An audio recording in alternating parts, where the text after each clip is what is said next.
parachute goes out and boom, opens up. And so obviously the second it opened up, it must have slapped the side of the fuselage and it ripped some fabric. And I'm going probably about 45 miles an hour with maybe a notch or two of flaps. And I'm going down through there and I'm only about maybe 100 feet.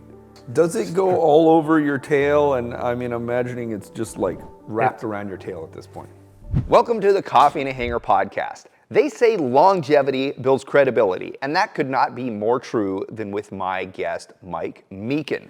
For 50 years, Mike has been grinding it out as a bush pilot, day in, day out, with no sign of slowing down. One of the interesting statistics about Mike is that he's TBO'd 11 engines just on one of his 3 airplanes.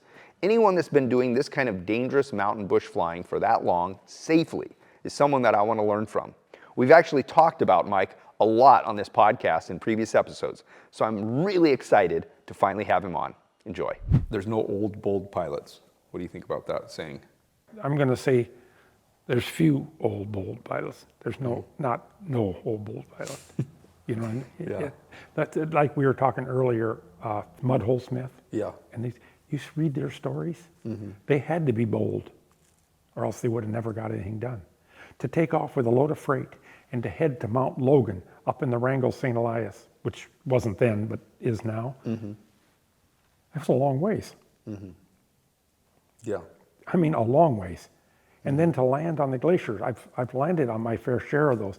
When you get too far out, there becomes a feeling about, you know, everything has to go right or I'm going to be here for a while. And they didn't even seem to care about being there for a while. You know what I mean? So they were a little bold. Yep. They had to be. The walking and their willingness to walk, I think, was just incredible. I mean, Mudhole Smith, I was reading a story about him where him and this guy walked, and they were having the time of their life. They walked like 100 miles. But the story where he's doing the first mail run for Harold Gillum, a pretty incredible story. It just plagued by challenges the whole way. And it really was his first time. And I think a lot of the mistakes that he was making were because of his inexperience, right? And so it was like coupled with poor equipment and inexperience. But the point is someone had to do that or we would still be sitting around going on dog sleds, you know, because they had to figure it out. And what are they going to wait for better technology? No, they just went. They just did it. And that took a lot of boldness. For sure. And a lot of them ended up being old, and some of them didn't. The thing with Harold Gillum, which he was like the boldest of the bold, right? Because he was comfortable with weather. Yeah. Or more comfortable than the normal. Right. And I was, you know, his demise had nothing to do with weather, I don't think. I mean, maybe there was bad weather, but it wasn't why he crashed and died. It was, he actually crashed and he was fine. He just couldn't get out. But, so, you know, even him, he probably still, you know, would have died of old age if that, you know. Okay, the other saying is you can always go around. Always go around. What do you think of that? A go around is definitely an option. Always has been, always will be. But on some strips, it's not an option. When it comes time to what should I do? I mean, I don't like this. This is, you know what I mean? This decision has to be made fairly quick in time in your travel between here. There has to be a point out here to where you have to decide whether I'm going around by the time you get here, because if not, you're in big trouble. This isn't an option. Yeah. You don't make this approach and go, no go. At least I don't. My mind doesn't work that quick. I would not. So you think you? I don't think I would like to make that decision in that fast from that point. So my mind is out here. There's no go around. I think I would rather take my chances of landing, making a poor landing, than I would be to make a go around. But that's just because I feel like my skill level is good enough to make that call way out here. Yeah. You know what I mean? And I've already, if there's any adversities, we'll call it wind, fog, caribou on the runway, whatever it this adversity is, I have to recognize before I even turn final out here. Yeah. Okay. Many times I've said, you know something, I'm just not comfortable with the wind today. I've said that and flown out and had somebody else land.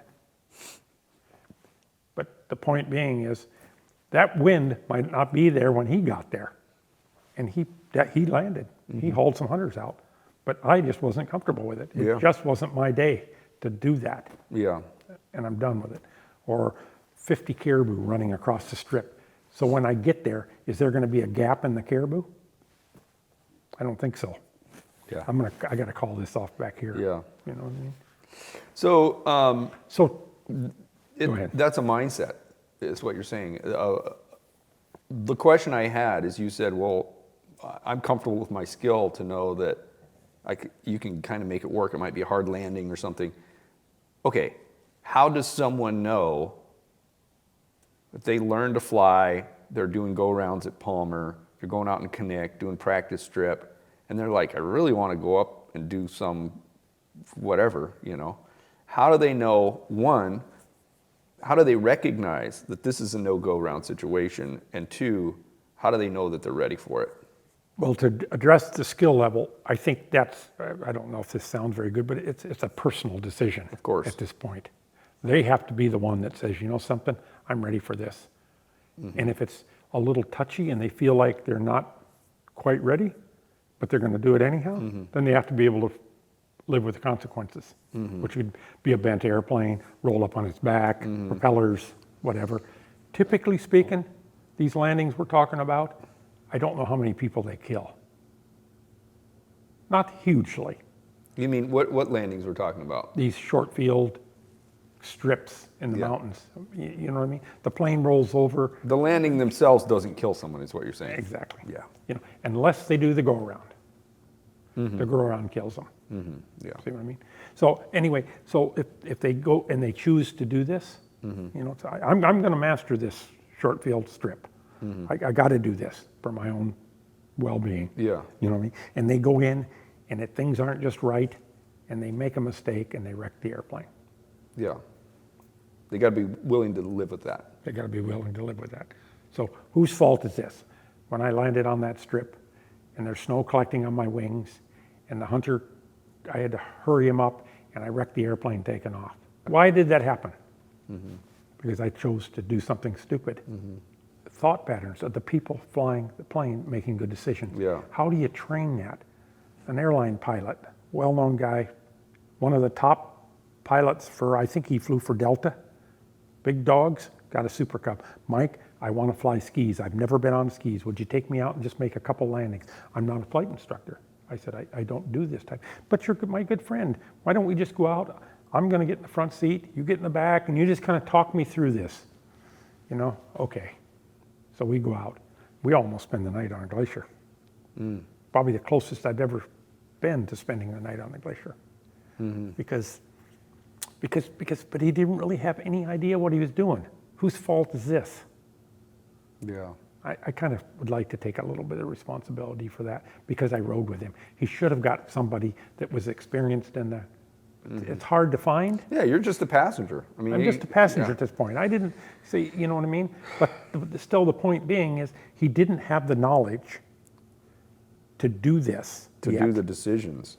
Right. To make the decisions. Because too. he didn't understand what's happening on skis. It's a total different bird. And I think that's the Ground maneuvering. The second part of my question about, you know, I think that's something that I'm a little fearful about when I'm talking to people that want to go flying with me and stuff. And not that I have, but I've done all mountain stuff. I mean, that's most of my flying's been in the mountains. And my thought is like, there's a point where it's like, okay, you were landing at this strip, everything's fine, and you go and start landing at this other strip, and you kind of think it's the same thing, but it's not.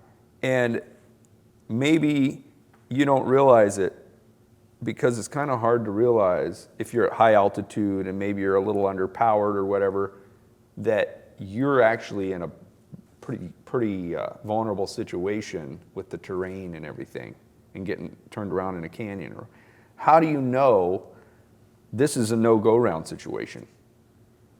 Like, I mean, you know, that's something that, like, are you really conservative and accurate about where that is literally, or are you conservative in the way of like, well, even ones that probably you could go around, I just call it a no-go round?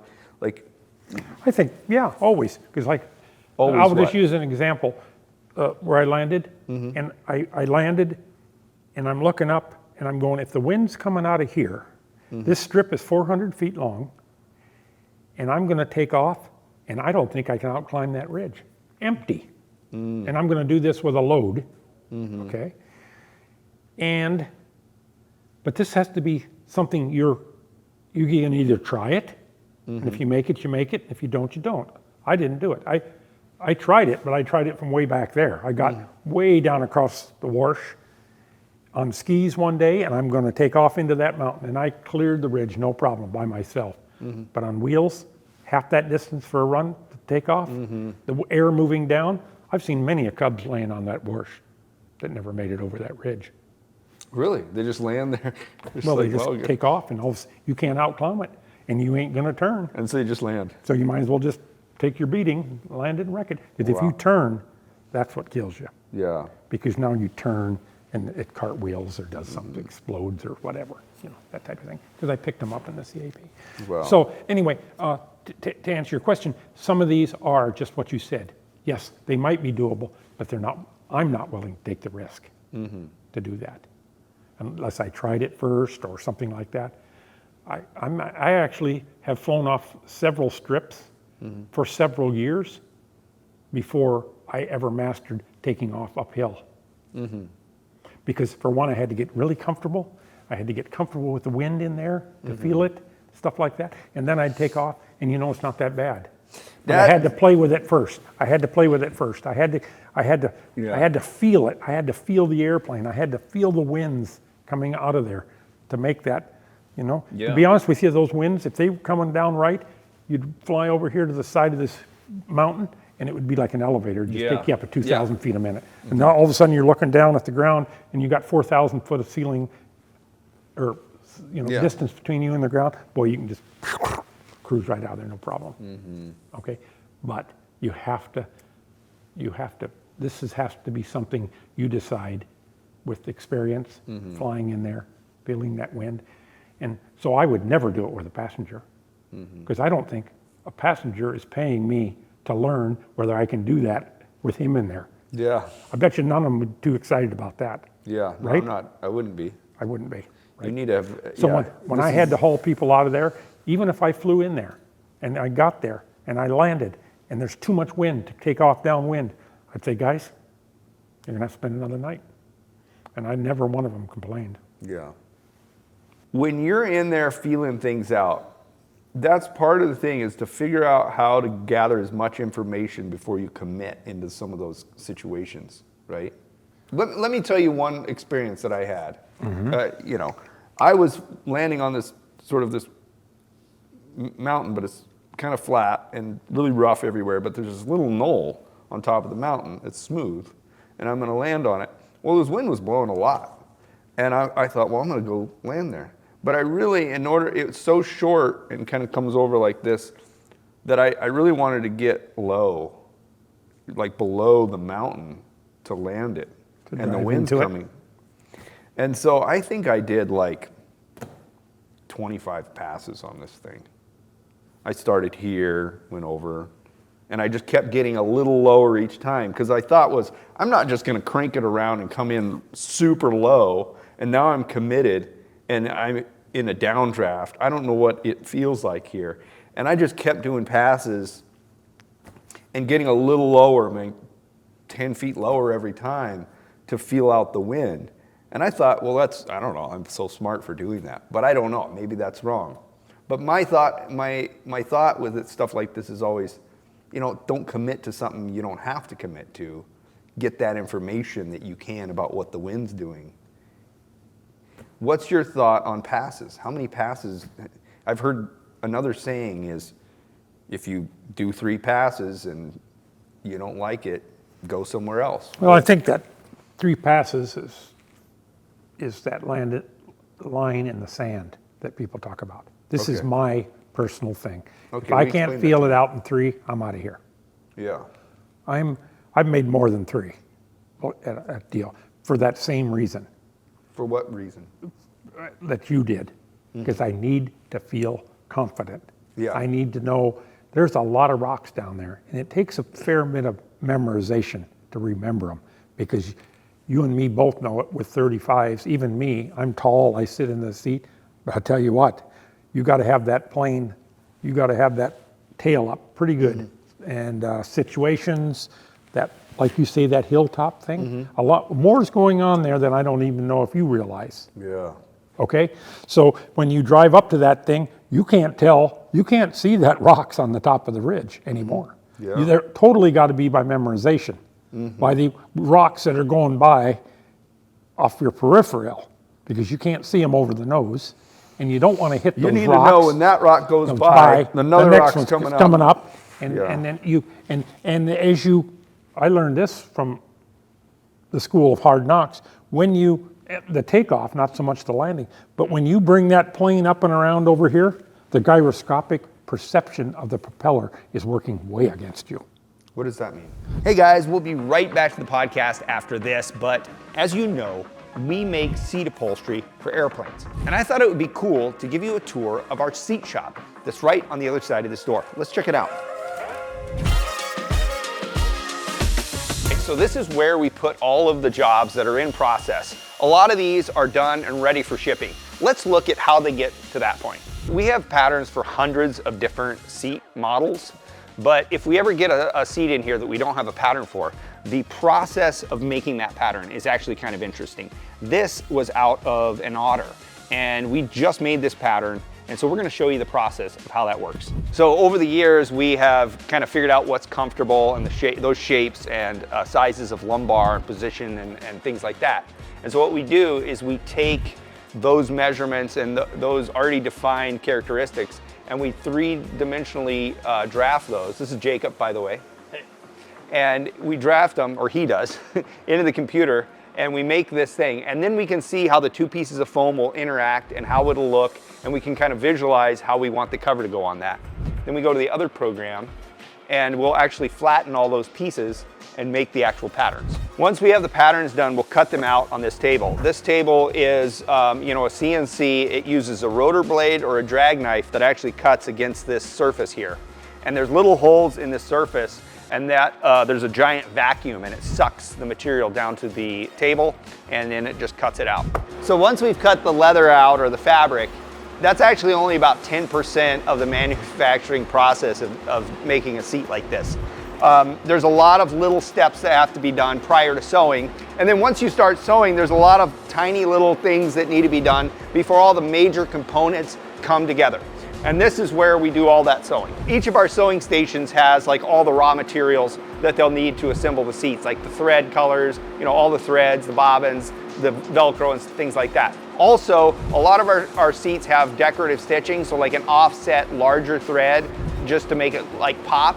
And so when we do those jobs, there's 2 sewing machines that we'll use, one with the decorative thread and one with like the regular color thread that matches the leather. Once the covers are done, the foam will get stuffed into the covers, and they'll laminate everything together, and it'll be this beautiful finished product that's ready to install on a frame.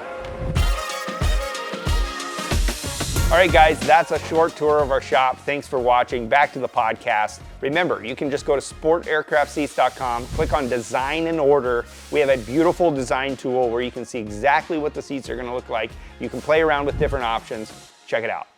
I learned this from the School of Hard Knocks. The takeoff, not so much the landing, but when you bring that plane up and around over here, the gyroscopic perception of the propeller is working way against you. What does that mean? The propeller turning, the gyroscopic perception. Did you ever take a top and try to move it? That same thing, that plane. It doesn't want to go this way. It wants to pull you this way, and you've accelerated that because of the propeller with the relative wind. As you come over the top of that thing, it's incredible. And so it's just like the bicycle wheel where you push it here and it does this. Right. So you're essentially pushing it on top or the bottom, and it's going to make you want to turn. And as you go up and over the ridge, this develops Yeah. at a faster And so rate. it's going to pull you. It pulls you more to the right that you can't overcome with the rudder. That's interesting. I didn't know that. You can come over with the brake, but then you lose airspeed. So the same thing if you're taking off down a hill and you kind of go like this and Same go off the thing. hill. Same thing. It's going to want to pull right more. Right. And where you really notice it is on skis on the glacier, Huh. because you don't have those brakes anymore. And Yeah. if the snow's kind of hard and you don't get any forward tracking momentum, the skis, very dangerous on taking off downwind on the glacier on fairly hard snow. Because as you, especially at the 185, because it's way more predominant with that. You throw the whip to that 310 horsepower, it'll just suck you right. I trim my plane because I have a rudder trim, right, for the 185. You trim it all the way that way. Because I guarantee you it's going to suck you this way, that gyroscopic perception. And if you get turned a little bit on skis with a tailwind, downwind, all of a sudden this rudder ain't doing anything anymore. Because you're downwind, you're taking off downwind. That rudder is useless. Yeah.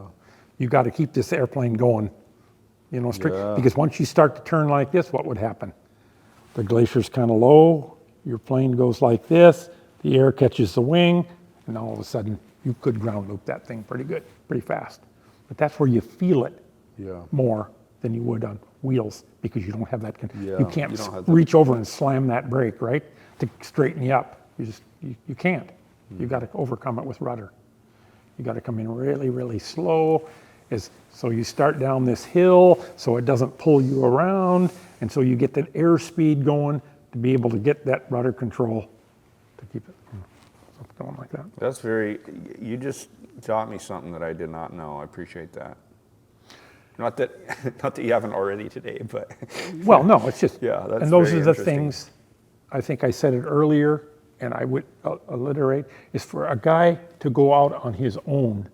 See, that's where Gar was with me, Matt, with a lot of these things. We would talk about it. Did you see how weird that felt?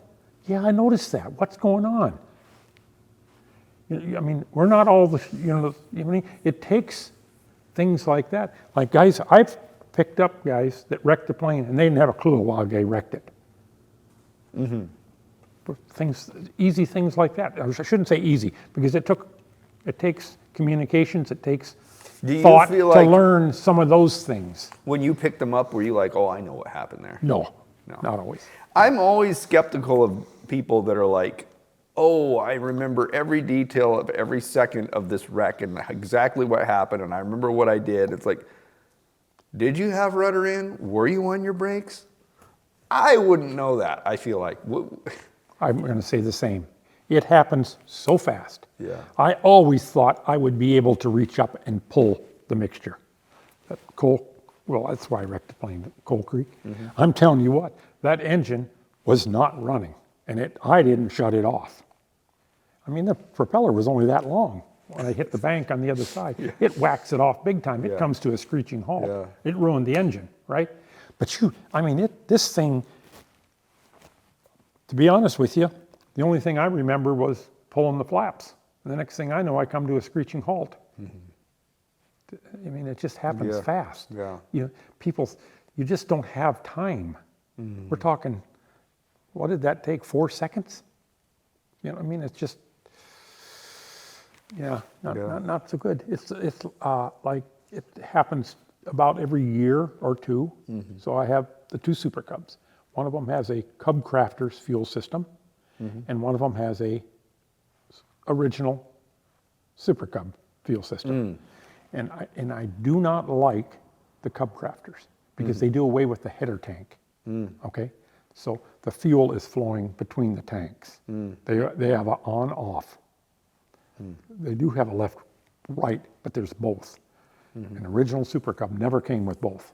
Left, right, that's it. Okay, so anyway, long story short, the engine quits. I'm going to say just about every year this happens to me. And when that engine quits, believe me, you're working and you're not that far above the ground, it gets your attention, big time. You know what I mean? Because you're not always saying, oh, here it goes again, I forgot to switch tanks, or that, you know what I mean? And what happens to me is when I switch from the regular cub, the white cub to the yellow cub, with the Cub Crafters field system, if you stay in a tight turn for 30 minutes, you've just pumped all the fuel out of your left tank, it goes to the right tank, up through the vent and over the tail. If you're not perfectly coordinated, because you are pretty good, but you know, because of the wind and you're watching this caribou and it goes over here and you scoot it around a little bit over here, it don't take long to pump that fuel out and then engine quits. And like I say, it gets your attention. This is in the Cub Crafters one. Yeah. And so then what do you do? You Just switch reach down, switch to tanks. the right, or it what? takes about 2 to 3, I don't even think it's 2 seconds. 2 to 3 seconds, it just picks right up. So are you flying around, but you're flying around on both? I'm flying around on both. Explain to me why all the fuel in one side doesn't... Because I'm not perfectly coordinated in the turn. So if you're perfectly coordinated in the turn, it won't do it. Yeah, but I understand why it would end up in one side. But why is that the engine not getting fuel if it's on both? Can you explain that to me? That I can't explain to you. Okay. Maybe because that wing is so low, it's gravity feed. I would suspect that's and the problem. so you're flying in scenarios where you're turning 10, 20 times in the same direction. I'm saying I'm turning around for 2 hours in one direction. Okay, got it. That's No, maybe not 2 hours would be Yeah. a long time. Yeah. Because usually in 2 hours, I can't stand it anymore. I roll out and I got to start on the other side because my 20 neck's minutes sticking or sore. whatever it is. Yeah. That's, if it's 10 minutes, that's long enough to... But these are extreme situations where this caribou, you've seen caribou, you get in mottled snow, and if you take your eyes off that caribou, you've lost it. So for that time, I don't even get to reach up and look at my fuel. You can't take your eyes off it. You reach down, switch tanks just right while you're watching it, because the indent, you can tell when you switch tanks and stuff like that. But you get wrapped up in watching this and stuff like that. Where the regular Super Cub fuel system, I've never had that problem. So you fly it on one tank And yep, and then put a timer on or something and switch it? I just go by, like Go by the feel? tack. No, the tack. I get up Yeah. when I leave my base in the morning. I've got 2 wing tanks and a belly tank full. I run off my right tank for 10 minutes, 15 minutes. Everything's drawing good, everything's fine. Switch to my left tank. And I know I've got 10 minutes or 15 minutes or whatever it is off my right tank. So I'll subtract that from 2 hours, and that's how much time I've got left on that ring. No matter what happens, I've got an hour and 40 minutes. I never take away the hour and 40 minutes. After that, I go to the left tank, and I run the left tank down to half. I pump it back up to full. I run it down to half. I pump it back up to full until my day is almost over. 5 hours or whatever that takes to do that, 6 hours. But I've always got hour and 40 minutes. No matter what happens, I got an hour and 40 minutes. I've had my transfer pump quit, and I'm an hour and 40 minutes from any place. Yeah, there you go. But my hour and 40 minutes is... And that's interesting. So the reason you run it for 10 minutes before is just to sort of prove that tank works. I didn't get a slug of water. Yeah. Or something. I don't want to have to, I want to depend on an hour and 40 minutes. Yeah. I would never... It'd be rather than having 2 hours of, it usually works. Hopefully it works today. Right. And the other reason is to get it down a little bit. Have you ever run your Cub out of fuel? You should sometimes. Oh, run You it should out go, like purposely, You got yeah. fill up both tanks, leave the gas cap off and take off and see what happens. It comes screaming out of there at a pretty good rate. But if it's down 2 or 3 inches, it won't come out at all. You can fly all day long without a gas cap. You don't need a gas cap because it won't suck it out if it's got a couple inches to, you know what I mean? So But will once it the suck- siphon starts, Oh, it can when it's suck all of it full, out. That's when it, on the Cub now I'm speaking specifically. So you're saying if I had, ran it for 10, 15 minutes down and the gas cap got lost for some reason, it wouldn't siphon out. But if it But It's full. if it was full and I took off without a gas cap, it would siphon the whole tank dry. I don't know if it's siphoned the whole tank dry, But because it'd I've take a never lot been more there. than that, you're saying. But I have flown an airplane without a gas cap, and the gas never came out. And I have flown an airplane full of fuel with the gas cap off. And I made it from Palmer to Wicks. Before I looked up and said, whoa, what's going on here, right? For some reason in the Cessna, it's in my takeoff procedure. When I lift off, that's one of the first things I do is, traffic. But I look out both sides and make sure that fuel, the gas caps, because I have left them off. And it don't, like I say, it don't take long. It's sucking that fuel out. And I just stopped at Sleep Mute and paid $11 a gallon. Yeah. Not the ideal situation. Well, at least you weren't It gets buying new expensive wings pretty quick. or engine, Yeah. Yeah. Well, that's funny. Yeah. But anyway, yeah. I mean, you do these little things. Yeah. The 185 has a hugely nice checklist for all these things. The Cub, not so much. You have a paper, checklist. Yeah. Or down here. But little things like looking at the fuel and stuff like that, they're just personal things that I do. Yeah. Well, it's interesting to hear you say these things that I haven't thought of, that you've learned from experience. I love that.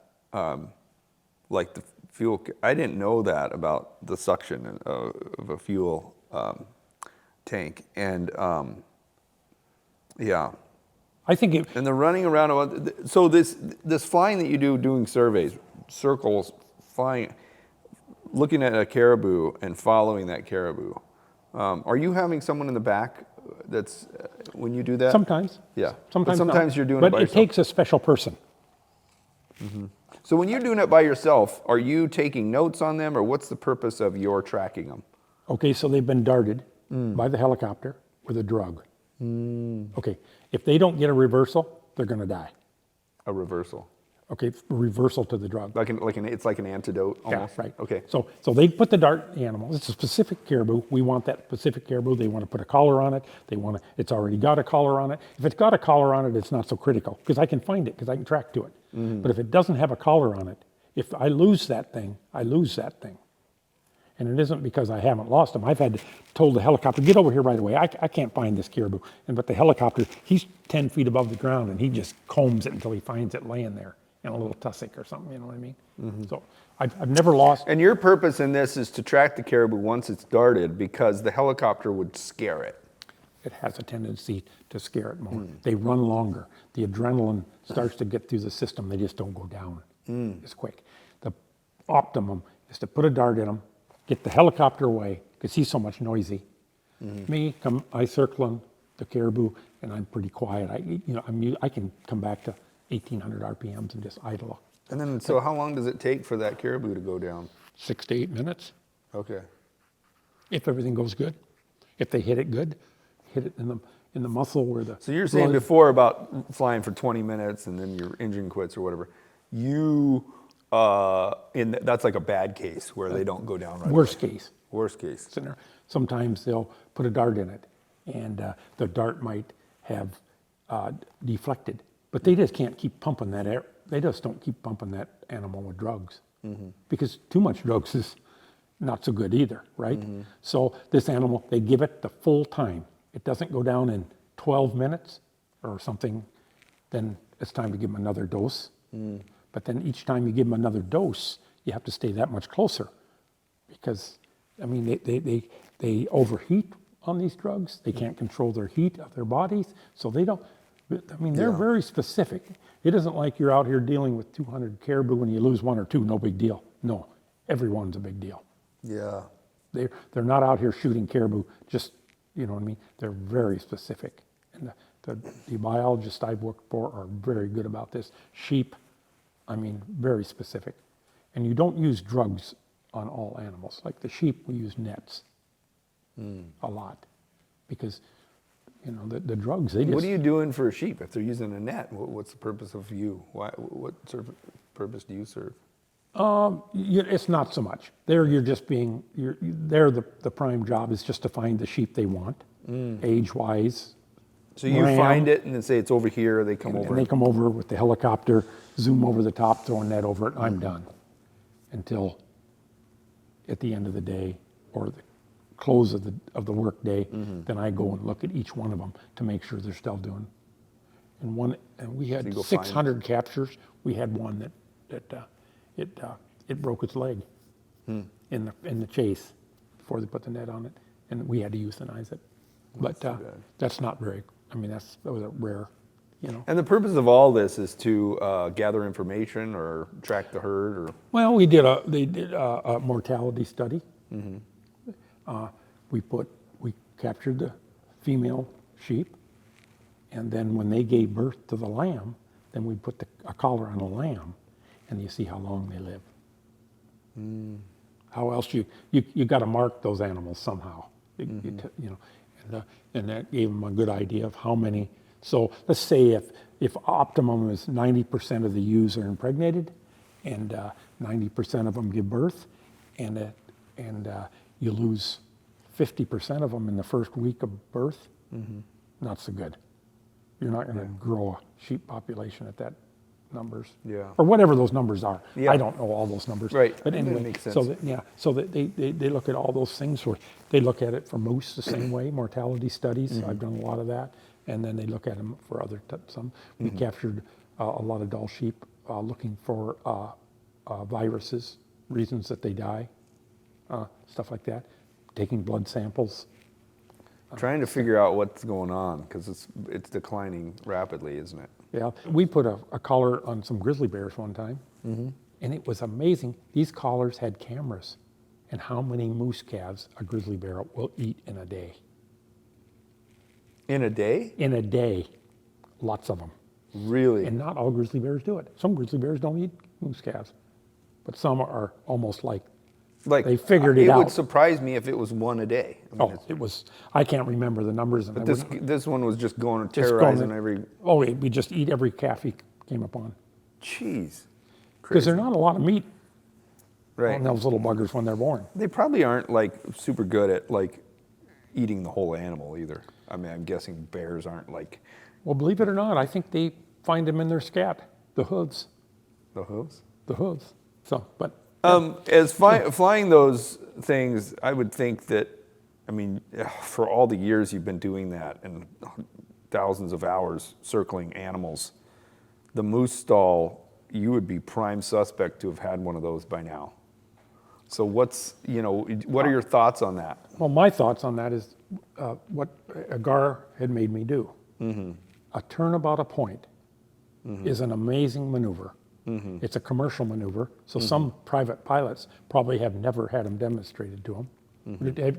Did you practice any of them? Yeah, you do that in private pilot. Yeah. Oh, okay, very good. But honestly, I never mastered it. I mean, I need to go do it. After talking to you so much, I'm going to go do it a lot. A lot. Because you could think about, I'm turning over a windsock to see what the wind's doing. I see a beautiful grizzly bear I'd like to look at. I see this, I see that. You got to circle it if you want to watch it. Another one that I used to do, actually the flight instructor had me do this because I was learning on a Merrill field. And I'd leave on a Merrill field, cross the inlet. And you know those power poles that go all the way down to Beluga?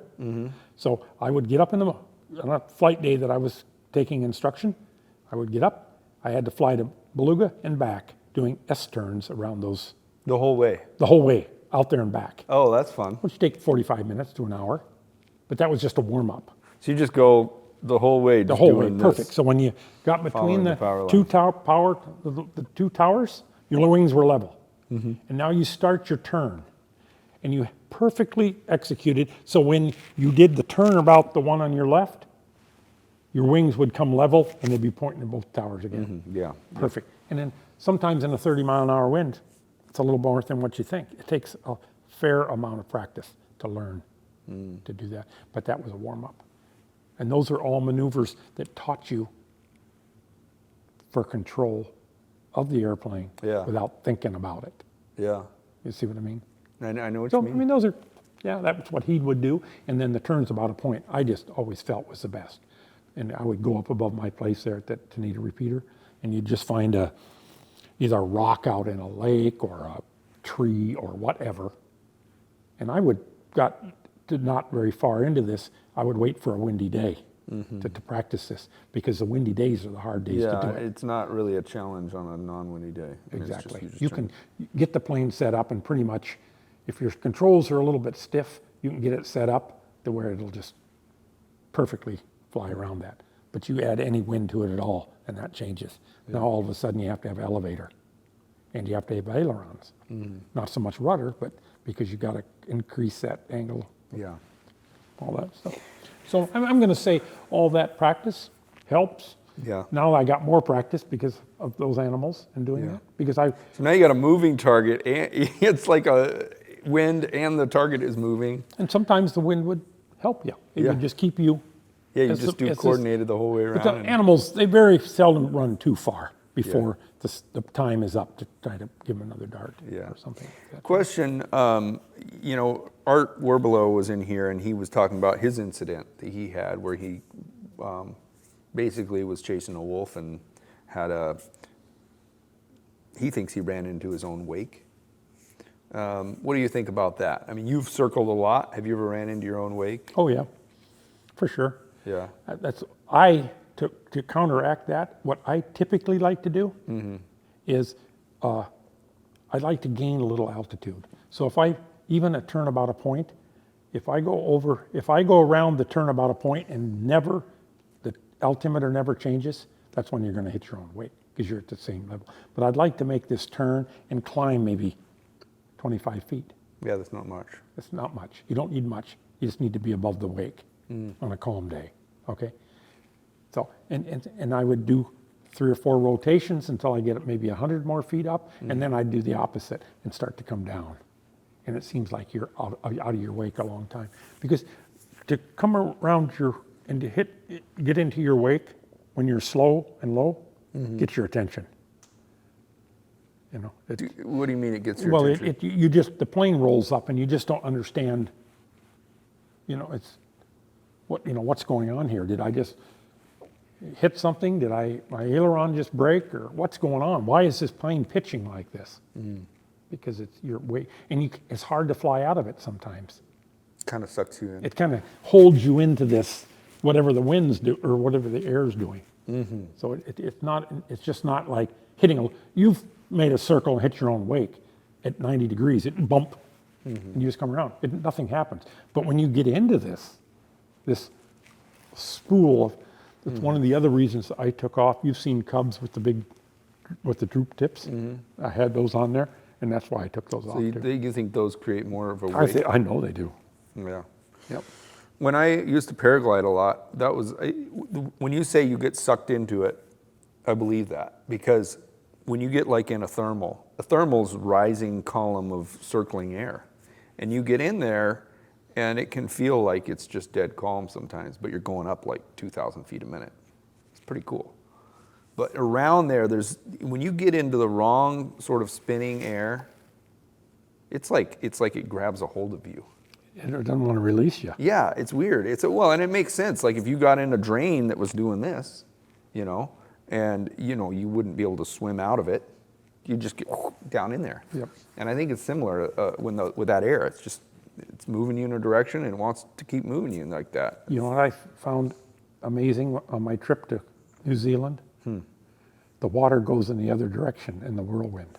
Isn't that crazy? Isn't that crazy? You flush the toilet and the water goes the other way. It's weird. Anyway, diving is a lot like flying. That's, I think, why I liked the diving. Yeah, Because three-dimensional. you're in the ocean, and you're not vertical, you're horizontal, and you're paddling, and you're going down, there's these canyons, and you're kind of going like this, and it's just, I found it to be as close to flying as I've ever experienced. Well, I mean, in a lot of ways, it's better because you can hover, right? I mean, like you can't do that in an airplane. Yeah, right. You got to have that speed, but you just kind of can. Yeah, that's pretty cool. Do you have a lot of experiences where you feel like you were lucky rather than good? For sure. Yeah. For sure. If you just ever lost your way, how would you ever get it back? Yeah. Because yes, to be out in the middle of a flat area, like if most people don't realize like the broad expanses of terrain in western Alaska, where if you're not at 1,000 feet, you ain't going to see the other side of the clearing. Yeah. And when the weather's only 300 feet, you got a problem. Yeah, you might as well be over the water. Yeah, I mean, and your compass is like, okay, I'm heading east. That's what it says here. But it could be anywhere from, it could be 30 degrees off very easy. You could be 30 degrees off with a wind blowing that the lakes are froze. There's maybe snow or there isn't snow. You really can't get a really good feeling of whether how much of a drift I got going on here. You know, we always, pay attention to it on a nice day when the wind's blowing 30 and then you could see the rapids and the lakes and the snow drifting and say, look how cool this is. I'm almost going sideways. Well, there is some conditions you'd never know that. Yeah. And then where would you end up? I mean, I'm sure you've done it too. I mean, how many times have you been in that kind of condition and you know your heading is such and such? You look it down at the GPS. Yeah, I'm heading for king salmon. Yeah, it's over here. But look how much I'm having to crab to get that.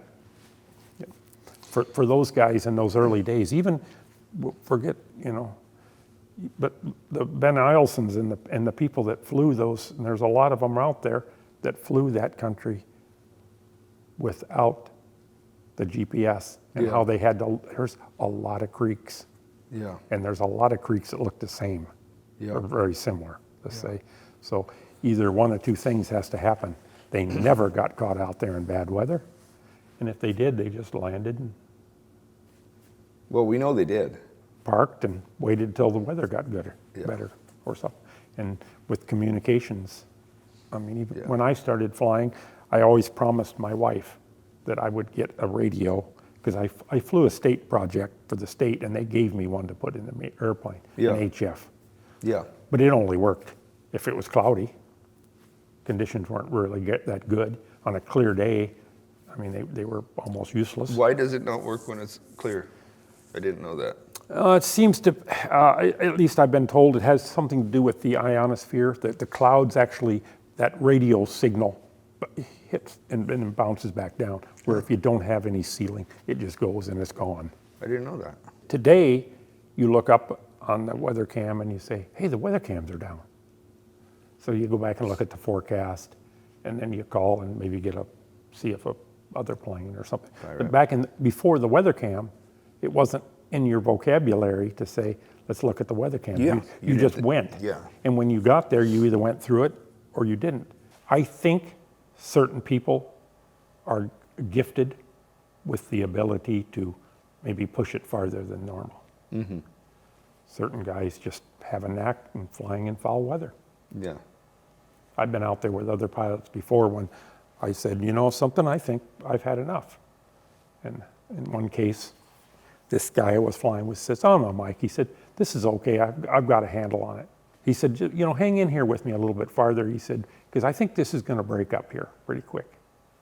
And we were following the highway on the Denali Highway and the bridge up there.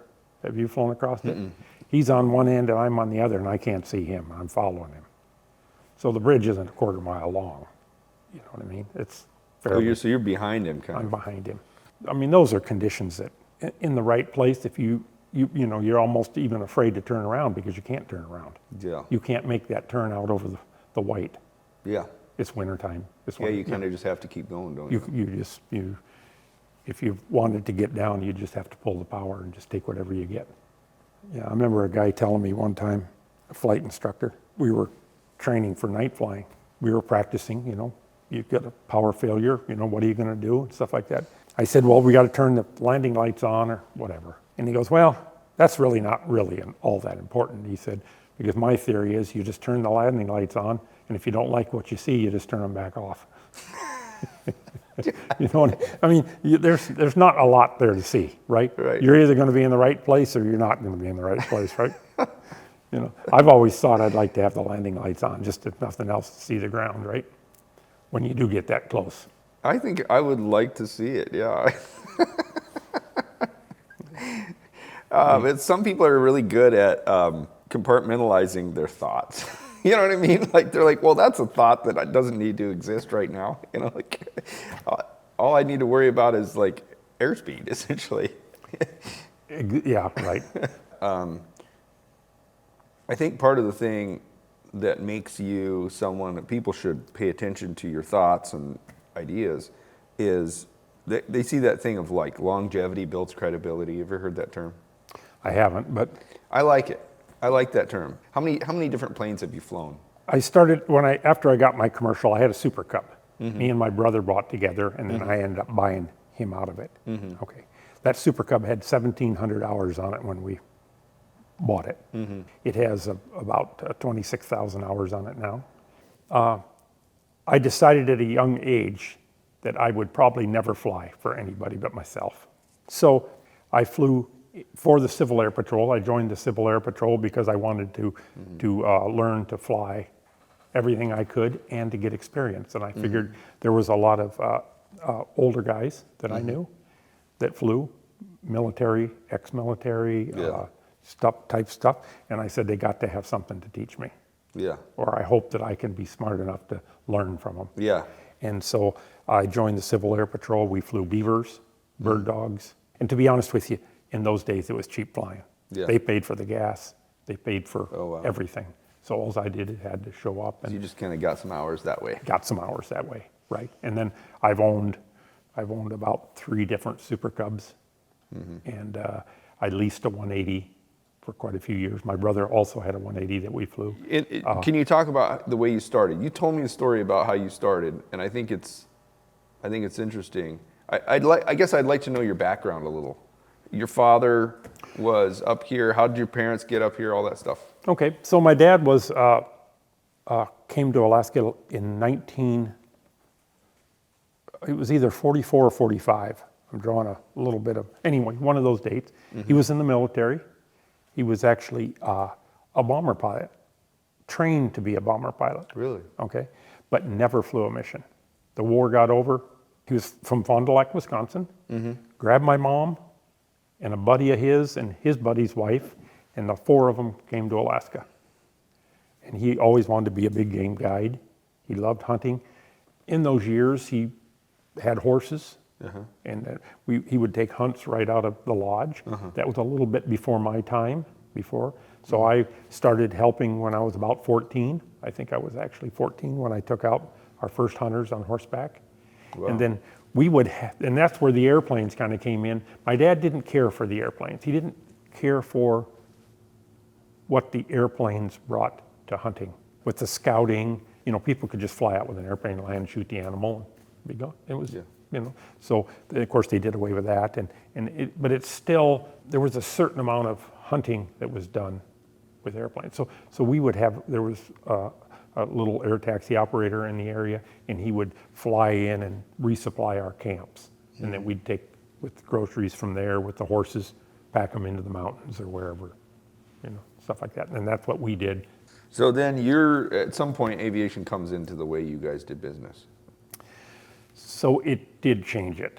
I tried to keep the guiding business the same as my dad liked it, to do this big expedition with people. Put them on a horse, spend a whole day before we even got on the horses learning about saddling a horse and how to care for the horse and what we're going to do and what the goal of the hunt is and stuff like that. Wow. And you'd put them on, you'd ride through the mountains. And still today, if I really wanted the ultimate of a hunt, I wouldn't fly out. I'd get on a horse, because you're traveling through the woods of the country, and you see wolves and you see coyotes and you see foxes and birds and animals that you'd never see in the plane. Just because you're in the plane, you're moving through this space at 100 miles an hour. On a horse, you're just moving through it at really a slow rate. So I tried to keep it that way. And then I have a brother that decided that, we decided to go different ways. And so he took over the guiding business and the horses, and then I just did the flying. And then I got when the realm came to just started in an air taxi service, just hauling hunters and stuff like that, I did lean towards the residents. For one, there's way more of them. and you don't have to provide anything. They show up with everything. You're providing nothing but transportation. Yeah. Right. Throw them in, back, fly them out, kick them out. Say, here you go, hunt that, come back in 10 days. As a private pilot, some people go like, and I know I did this up until I tried to haul a friend of mine who was hunting. And then I was like, oh, this is really difficult. Because I knew he was out there, and I was like, man, the gear that he took, is it good enough for this weather that just came in? I was like, shoot. Like, I don't know. I think he's probably pretty cold out there tonight. And I couldn't sleep, and then I'd get up the next day and the weather was bad. And it was just like, this is very stressful. Do you deal with that? You deal with that constantly, and you're so good at it, I know. Well, it's not, I guess I don't deal with it because I know that these people that I put out are way more sufficient. So you never had rules of like what gear they had to have in order for you to take them? Well, you'd look and, they got would you ever say like, look, you're just not outfitted. I'm not going to take you. We have had a few customers like that would say, they said, well, we stopped by Walmart to pick up this tent before you know what I mean? And that tent ain't going to handle it, So once in a while, you'd say, hey, I got a good tent here. Why don't you just borrow my tent here and we'll, That never makes you, you don't sit around at night and have a hard time sleeping because, someone's out there and they're roughing it and they may have like issues. Well, it doesn't stress you out at all? I'm going to say maybe in the early days a little bit, but no, I'm over that. Just because I believe that most people, they'll figure it out. They got it figured out. They really do. Yeah. It's amazing. I've flown in a couple times into camps when I can see a big storm coming, and these people are in places that I know is going to get nasty. If the wind's going to blow hard, if they're not in the right place and have the right gear, they're going to suffer greatly. Okay, and then just fly out there and jump out of that airplane, and there again, hope that they're there, because in the earlier days, you just didn't have any communications. Nowadays, you text them on your Garmin, en route. En route, get your camp torn down. We're coming for you. So crazy. I'll explain later or whatever. It kind of takes the fun out of it. The Garmin thing, the inReach and stuff, kind of takes the fun out of it. Well, I fly for a big company that moves a lot of backpackers in the summer. Okay, so when satellite phones came on the landscape, they had a meeting. Should we have these things on a outdoor adventure, or do we not have them on an outdoor adventure? My philosophy is, if it was my daughter or one of my kids, I would say, yeah, it'd be nice to have in case of an accident. Yeah.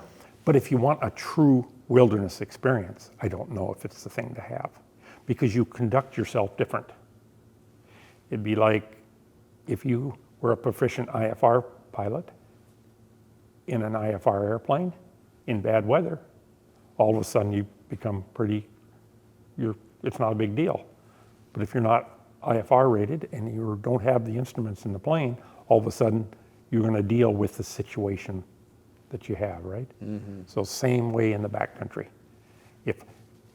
And nowadays, Mike Meekin's only 30 minutes away. We pick up the satellite phone, doesn't matter what the weather is, and we call and say, hey, we got an emergency that happens. We need you here. Can you tell me about your early flying days and some of the things that you learned? I'm still learning. Today. You've had a lot of learning. wrecks, I've heard. I've heard you've wrecked a lot of planes. No, I have dinged them up. So I did have one that took a lot to repair. And it was one of my greatest, or I've always felt one of my greatest learning experiences, flying in foul weather. I had flown 1,000 hours that year, and I just felt like I was getting pretty good. I've got this mastered, right? And I had some hunters to pick up, sheep hunters up in the mountains, and so I just kept pushing the weather. I think I tried 5 or 6 times to get to them, and got turned around with weather. And I'd go back and then call their wives and say, I just can't get to them, the weather's bad, and yada, yada, yada. And so I just kept pushing it, and pretty soon it pushed it too far.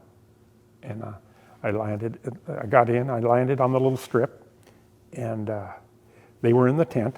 And of course they came out and, hey, Mike, how you doing? Oh, fine, yeah. I need one of you right now. Get in the airplane. Hey guys, we'll get right back to the interview, but first, let's talk about the easiest way that you can support us in making more content like this. One of the most overlooked weight savings you can do on your aircraft is seat upholstery.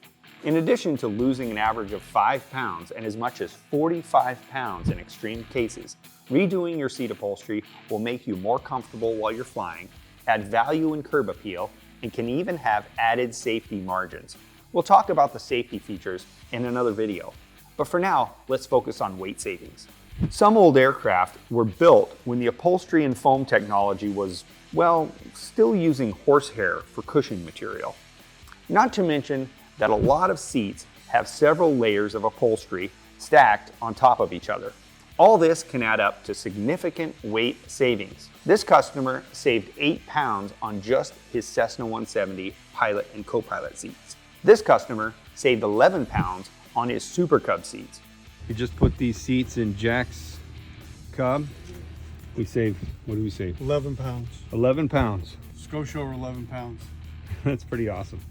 And this customer saved nearly 20 pounds just on his 180 bench seat. Click the link in the video description or go to sportaircraftseats.com to find out more. I got in, I landed on the little strip, and they were in the tent.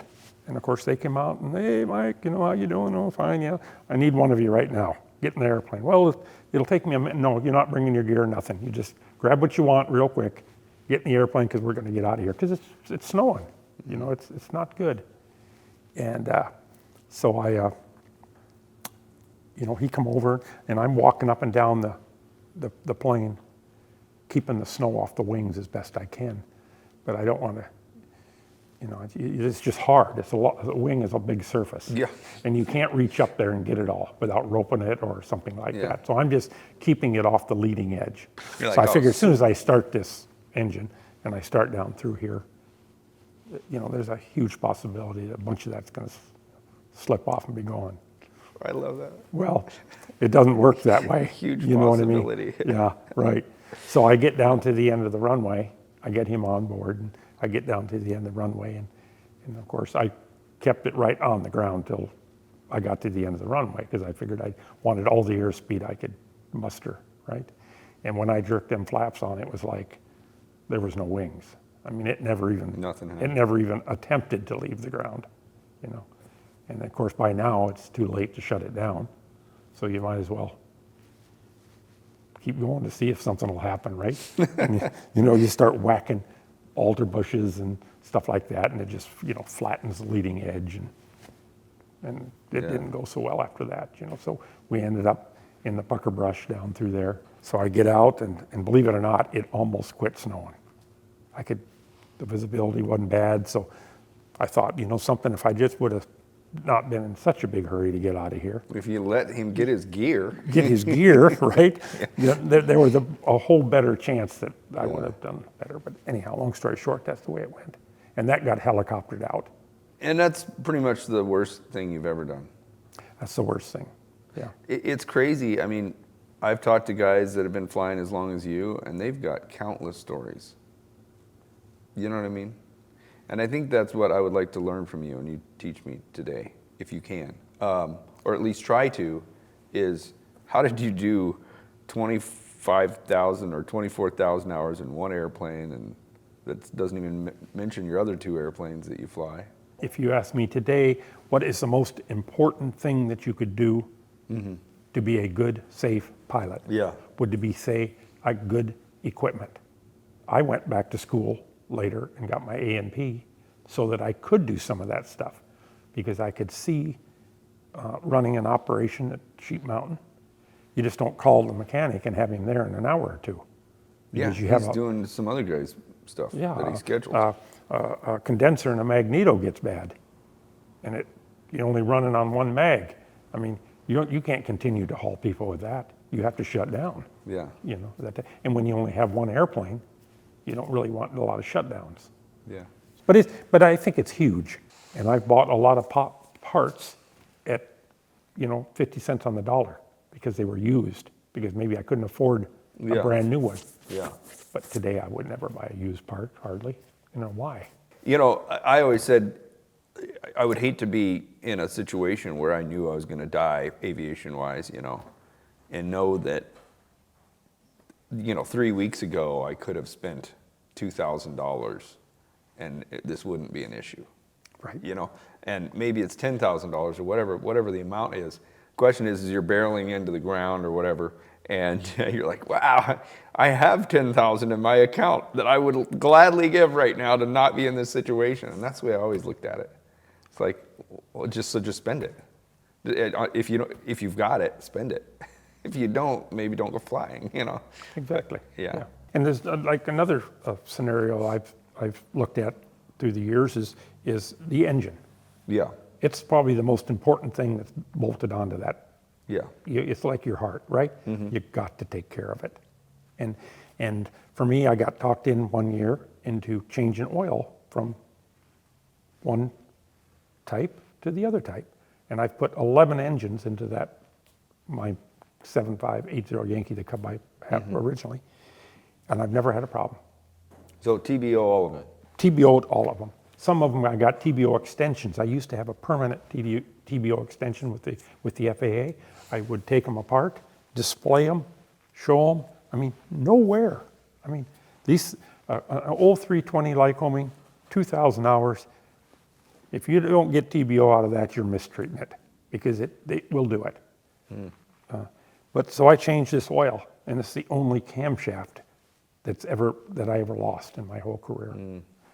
Now, I contributed to the oil, to the maintenance, and to the quick turnaround times. They don't sit.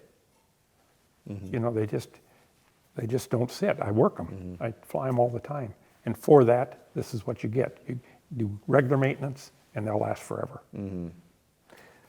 I know about the oil. I know the company. I know the brands. And I run the oil you run. Man, dude, I've had so many arguments with my friends about this oil. And the thing I told them was like, well, we got one dude who's been flying for 5 years and he recommends this. And we have another dude who's had 11 engines that all made TBO. And I'm just like, I don't even care about the science. That's science to me. I would use the oil you use. Well, for me, it was a no-brainer, because it's a cost of operation. It costs more. The oil costs costs more, more. for sure. It's the most expensive oil on the market, I think. But anyway, it's horribly expensive, and that's why I changed the other oil, because I have a very good friend that's all he burns is that, and he claims good luck with it. Well, that's an, And it's okay. But if my price is $5.54 an hour more than the next guy because I use the superior oil or the most expensive oil, it's a cost of operation, right? You got to do it. Okay, so do you mind telling me the story about when you wrecked on the gravel bar and all the ramifications surrounding that? So I'm guiding for my dad. I'm working for my dad, and I guide this sheep hunter, and we harvested a sheep, and he had a couple extra days, and he says, Mike, he said, would you take me fishing? And I said, well, to be honest with you, I can't, because I don't have a pilot's license. I just have a student pilot's license, which does not allow me to haul a passenger for hire. I can't even haul a passenger, right? Just me and the flight instructor. He's wanting to pay you. Yeah, right. Got it. He's wanting to pay me to go fishing. It wasn't the money. He was a nice guy. He wanted to catch an Arctic grayling while he was in Alaska. So we fire up, and the communications between my wife, wasn't my wife then, I was just dating her, between her and my dad got mixed up. My dad was under the understanding I said I'd be back in a couple days, where my wife said I'll be back this evening. Okay, so anyway, we go out, and this place that I've landed, and I would catch grayling, and it was amazing. I mean, every cast is a hog. Yeah. 16, 18-inch grayling, beautiful dorsals, great fly fishing. Where is So- this exactly? So we fly out there and in landing, I got to admit, maybe I wasn't paying enough attention. For one, I didn't have a lot of time. So, you know. You're like So a couple hundred hours at this time point? probably maybe a couple, 200-300 hours, you know. So I land, and I land with a little bit of a tailwind, and I go a little farther down the runway than I like, and I hit a ditch. And the ditch, when I go through the ditch, it bends the gear, okay? And when it bends the gear, obviously, it goes down on the wing, and then rocks hit the propeller, bend the propeller a little bit. The big damage was the bent gear. Was that before Atlee Dodge had the beefed up gear and stuff?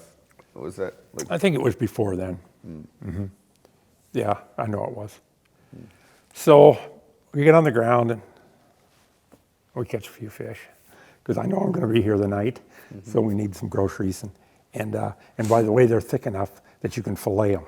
They're big enough. Anyway, long story short, we get out there and we did that. So now I got to deal with the plane, get a pole, jack it up on the strut, pick it up off the gear, and I'm not just assess the situation. And it had the Cub had droop tips on it in those days. Yeah. And one of those droop tips or that one on the right side, got the fiberglass was broken. Yeah. So I figured the best thing to do instead of having all this flopping down was just to take it off. And it just left a square. It was a piece of plywood in there. yeah. So now the wing is totally fine. It just was the droop tip that got the fiberglass on the bottom part. I took that off and I got it held up with this pole. And so I look around in the plane and I get enough tools to take the propeller off. But you just can't straighten it. And it wasn't bent much, maybe 20, 25 degrees the last 2 inches. Just the tips. Just the tip. Just, barely got that. So I think, well, and he's helping me, Yeah. So he says, let's build a fire and we'll put it in the fire and kind of warm that up a little bit and so that it'll be easier to, so we do. So I get it straightened out, put that back on, and now we got the gear problem. So the front part of a P-18 gear is this big arm that comes down. That's what bent. Okay, so that allowed it to the plane to come down, and so I'm looking at same thing.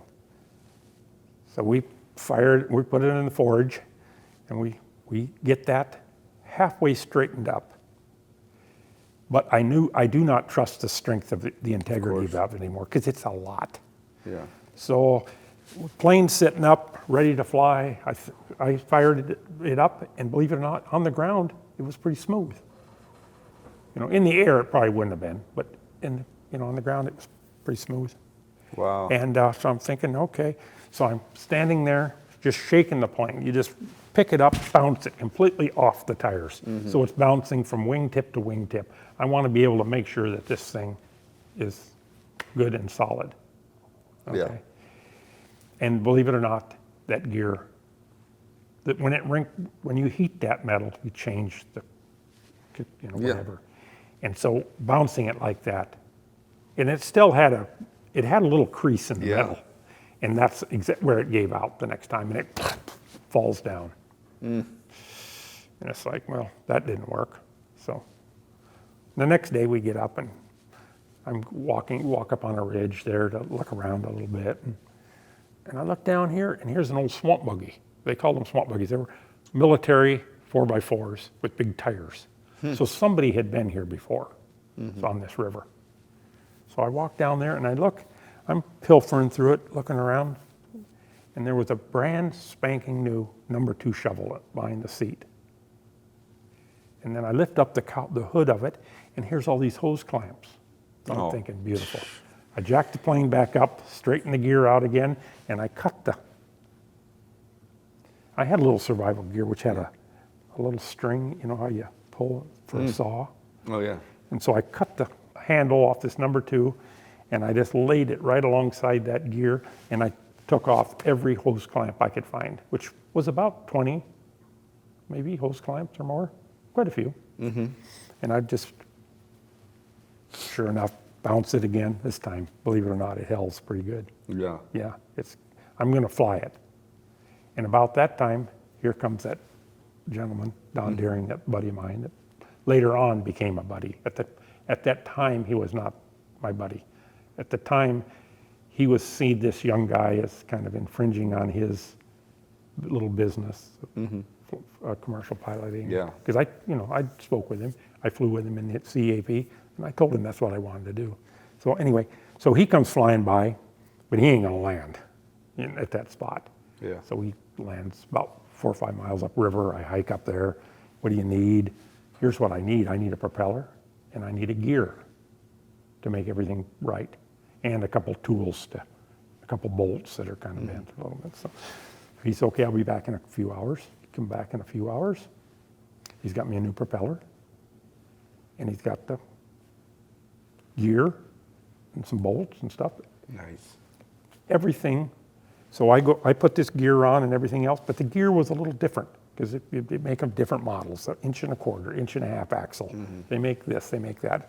So this particular gear, the brake would not fit on it. So I said he gives me all this stuff. I look at it. I said, this is going to work. This is, and everything. So he walks down there with me, and he puts the propeller on. Well, I get the new gear on, and we're already fired up. Sounds good and everything, but I don't have a brake. So I said, would you take this guy with you back to Eureka? And Yeah, you'll take the risk. Yeah. So okay, fine. Which was a big burden off my, because putting a guy in the plane. Plus, Yeah. Yeah. So we get all fired up, head out to Eureka. He lands, and then I land.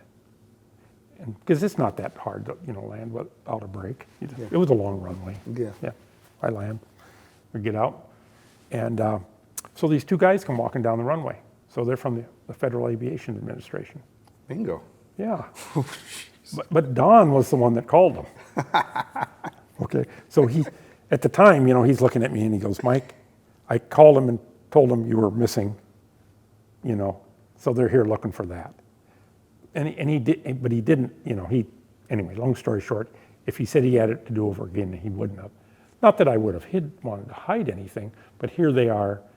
And of course, I was not expecting it, and they knew that I flew this guy. And so He probably told them. yeah. So Okay. can we see your pilot's license? Okay.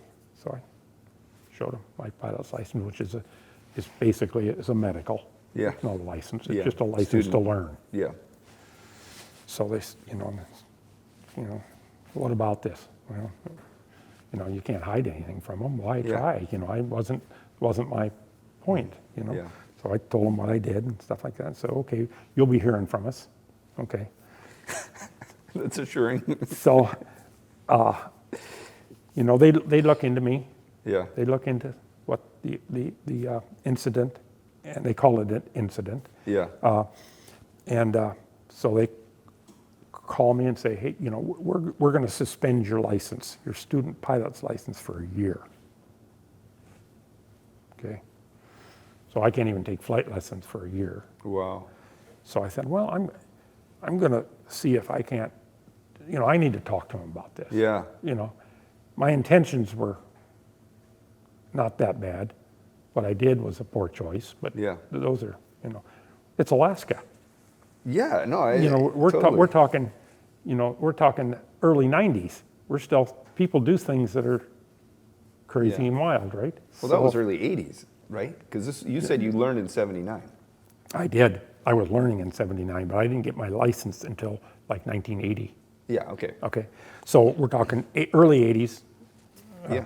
late 70s. Yeah, So and I you're go- taking off from your homestead, essentially, and you're going and flying out into the middle of nowhere. I mean, it's like driving a dune buggy or something. Right, but it's still, Right. Of course. so, and they explain that, and I get it. And so I actually hired a lawyer. The instructor gets it down to a 10-day suspension. They didn't revoke my license, but it's a suspension. Okay. And Mike Meekin will have a commercial pilot's license, and we're going to give you an air taxi service as soon as you get that license. What did I do to deserve this? Right? You know. So anyway, so that's how I got my air taxi certificate, which was, I can't remember. It was either Jimmy Carter or one of those presidents deregulated the airlines. In the 70s, there was only so many air taxis allowed in the state. Yeah. Now, don't quote me on the dates because I'm not sure about that, but they changed that right there. Because I had actually gone to another guy that worked down the road, had an air taxi, and he never flew. And I asked him if he would be willing to sell it to me, because that's the direction I wanted to go. And he said, sure. And I can't remember what he asked for it, but it was like $10,000 or something. A lot of money back then. But back in those days, it might as well have been $1 million. Yeah. Because I didn't have it. Yeah. You know, so I went to work right away, getting my private commercial. And I did have to throw away my logbooks. So you start over. So I get to start over. Wow. You start over from scratch. So what have you learned, and how, for a young person that wants to just do off-airport stuff, I mean, that's where you're really an expert, is landing in the mountains and flying around in mountains. And the stuff you do in the mountains seems really risky to me. And for you to kind of sit here real calmly, confidently, and say, I'm not a risk taker. Can you explain that? I mean, I don't know if I can explain that, but I will speak on that. Yeah. Okay. So, for starters, I didn't learn all this on my own. I had a very good friend. His name is Gar Asel. Gar. He, excellent pilot. Okay. So he worked. I worked for I flew for the state of Alaska, the Geological Survey, for 15 years, and he was the head of the Geological Survey. So I would fly them out in the mountains, and they'd put up a camp, and I'd come back and get them on a certain day, and I'd bring them groceries, and I'd give them crew changes. So I flew around him a lot. But he's helping me all the time to learn. And he would task me with these things, like turning about a point. Okay?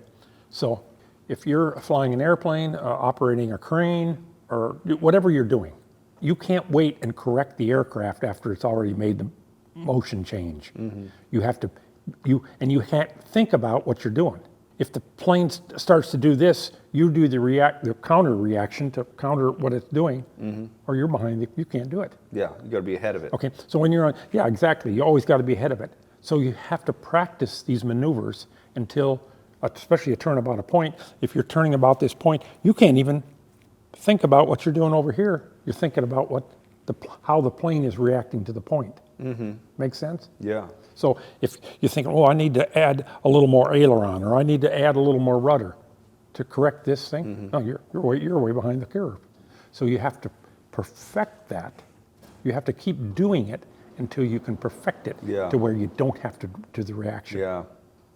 That's why even these helicopter pilots, they say there's about a 10 or 15 hour point to where they get to in their career, or learning to fly a helicopter, to where they can do that, because it just doesn't come natural. Yeah. Flight is not natural to the human being. Yeah. So anyway, so I felt like for his training, or his pushing of me to do these maneuvers, all added to the control of the aircraft.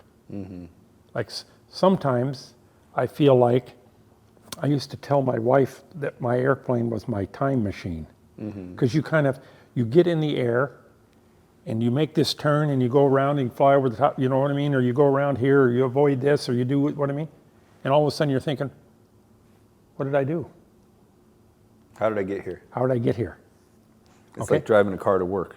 Right. You don't think about it. Right. Because you're so in tune with the car.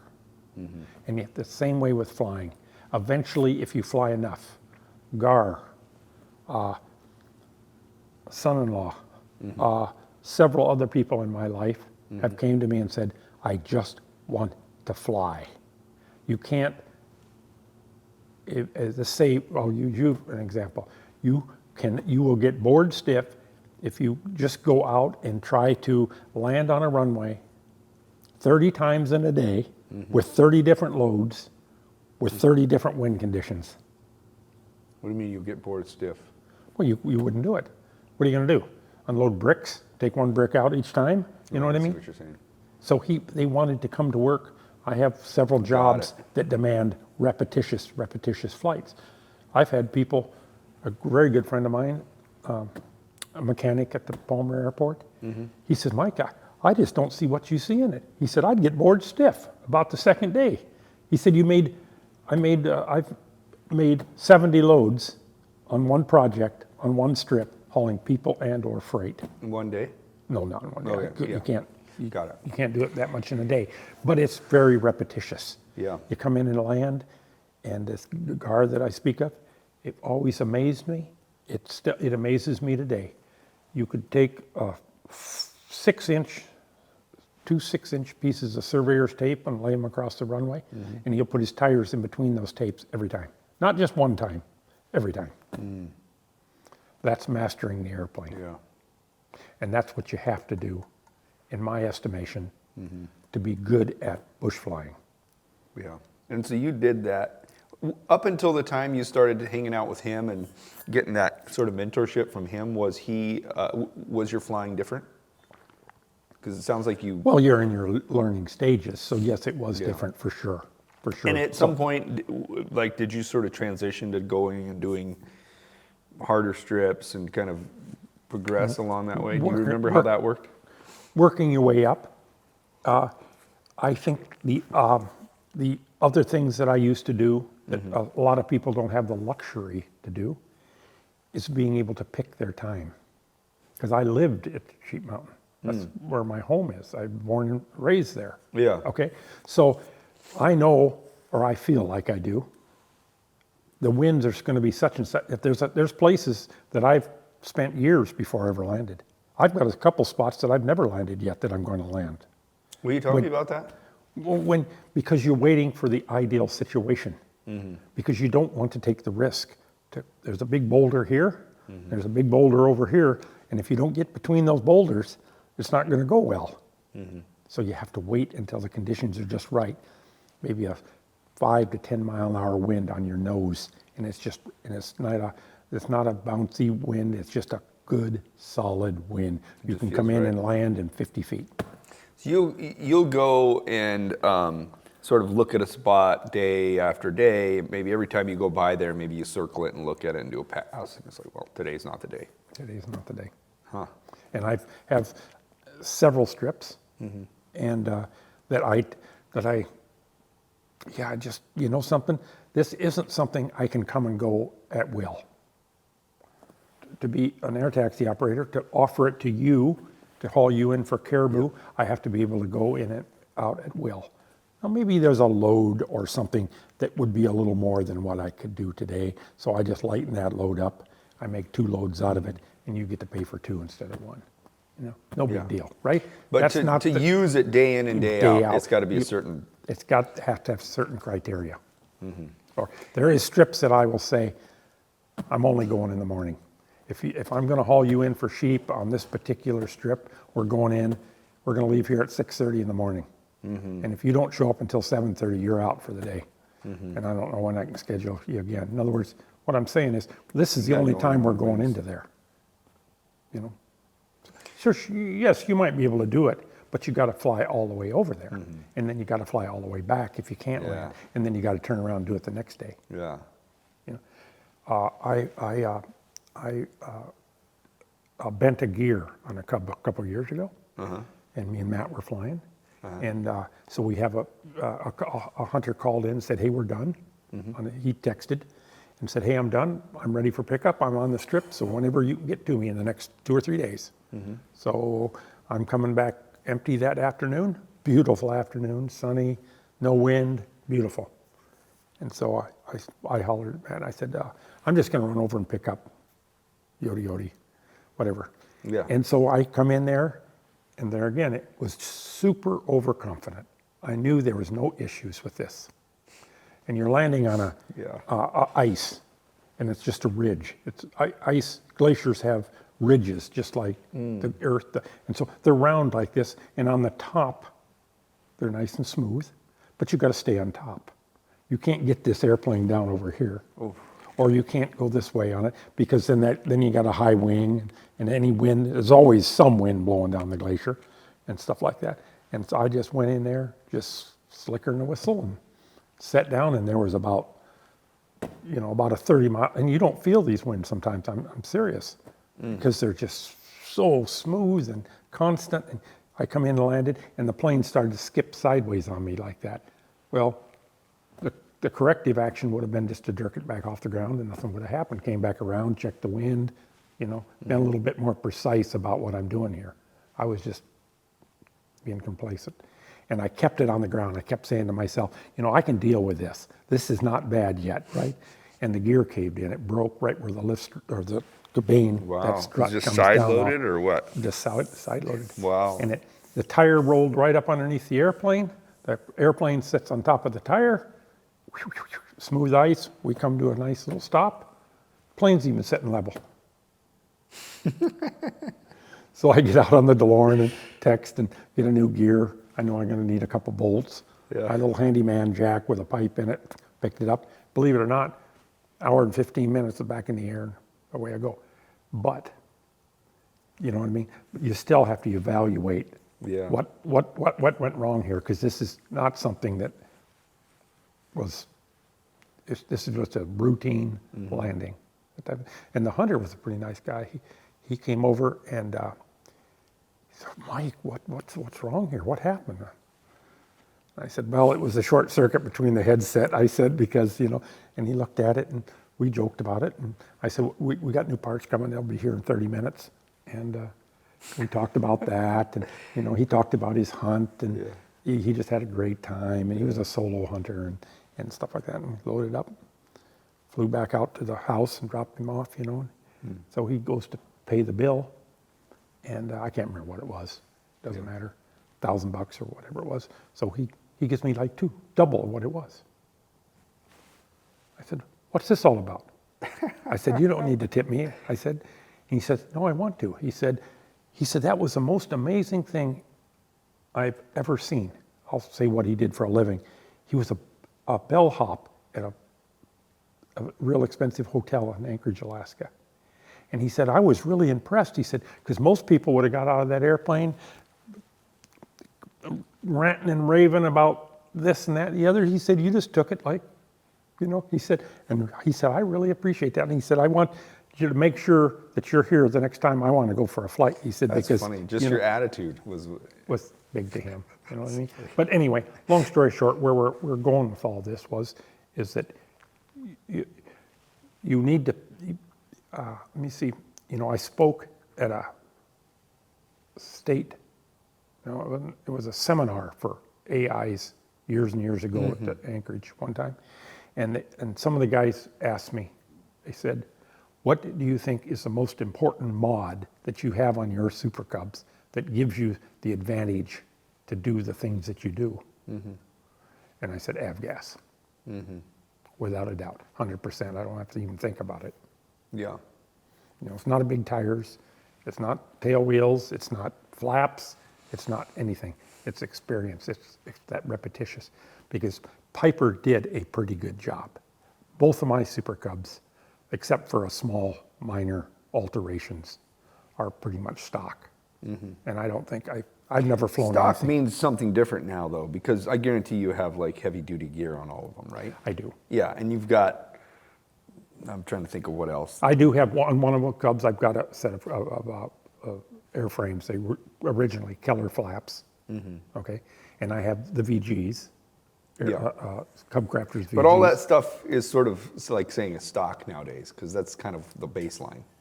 Okay, but Right. basically what I mean is I don't have a huge leading edge. No, I'm not here to say that those leading edges aren't good. But but if I'm you not had to say, well, like, I'm going to give you one of these $350,000 Cubs that's got all the stuff that you need.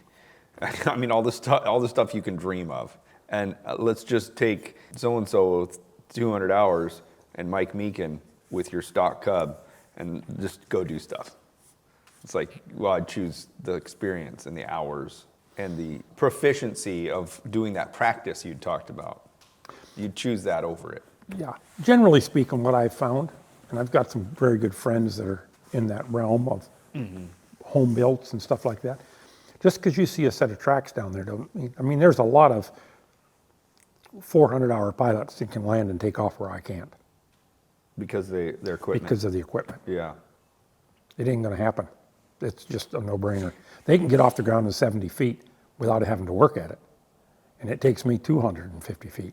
That's going to make a lot of people happy that you said that. Well, it's the truth. I mean, Because a lot of, if anytime someone comes on here and they talk about, they don't think you need bush wheels or whatever, you just need experience, there's always people that get all butthurt about it. You know? But there again, if I was to put my wife or one of my kids in to fly from here in Glen Allen, I don't think I'd need that home built. Yeah, I kind of think that all of that stuff is, it's just all relative. Yeah, and, you know, I had someone offer to let me fly their Carbon Cub that has like, I mean, insane climb rate and, you know, it takes off less than mine. And I mean, it weighs 900 pounds and has 30 more horsepower, you know. And I said, no, I don't want to fly that. Why would I fly that? Why would I do that? Why would I put myself in a situation where I'm not satisfied with what I have? You know, because I've experienced this other thing, and I get in mine, it feels like I'm back in the 90 horse. And I think that's where, I mean, the places I land with my Cub, I'm landing on a ridge somewhere, and it feels like in nothing, you know, and it feels super awesome. If I had a better airplane, yeah, I'd be landing shorter in much more crazy spot, but I'm like, if I don't think about it, I'm way grateful about what I've got. You know, if I don't like look out there, it's kind of like that coveting thing. I mean, it's one of the 10 Commandments. Don't covet your neighbor's plane. You know,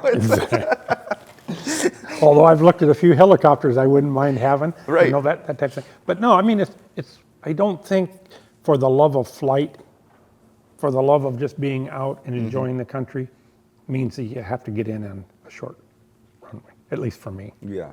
Let's move back to, do you remember any in particular where you kind of made a first landing somewhere and it was scary or memorable in any way? Like going into somewhere where you looked at for a long, long time and finally get the moment to land there. Do you remember anything like that? I have a couple that I never went back to. Because when I got on the ground, let's say, and there was maybe a ridge out there in front, Yeah. I realized there's no way you're ever going to climb out over this thing Yeah. with a load. Yeah. With today's technology with a Garmin, Right. I've got 10 miles an hour coming down the valley, is hugely different than it was 30 years ago when I just took the chance on going there. And you get there and the wind isn't right. Now what do you do with this? So the there's- point is nowadays a hunter or hiker or whatever, they can message you and say the conditions aren't good, and you're not wasting your time coming in there. Whereas if it's a little longer runway, you have a more broad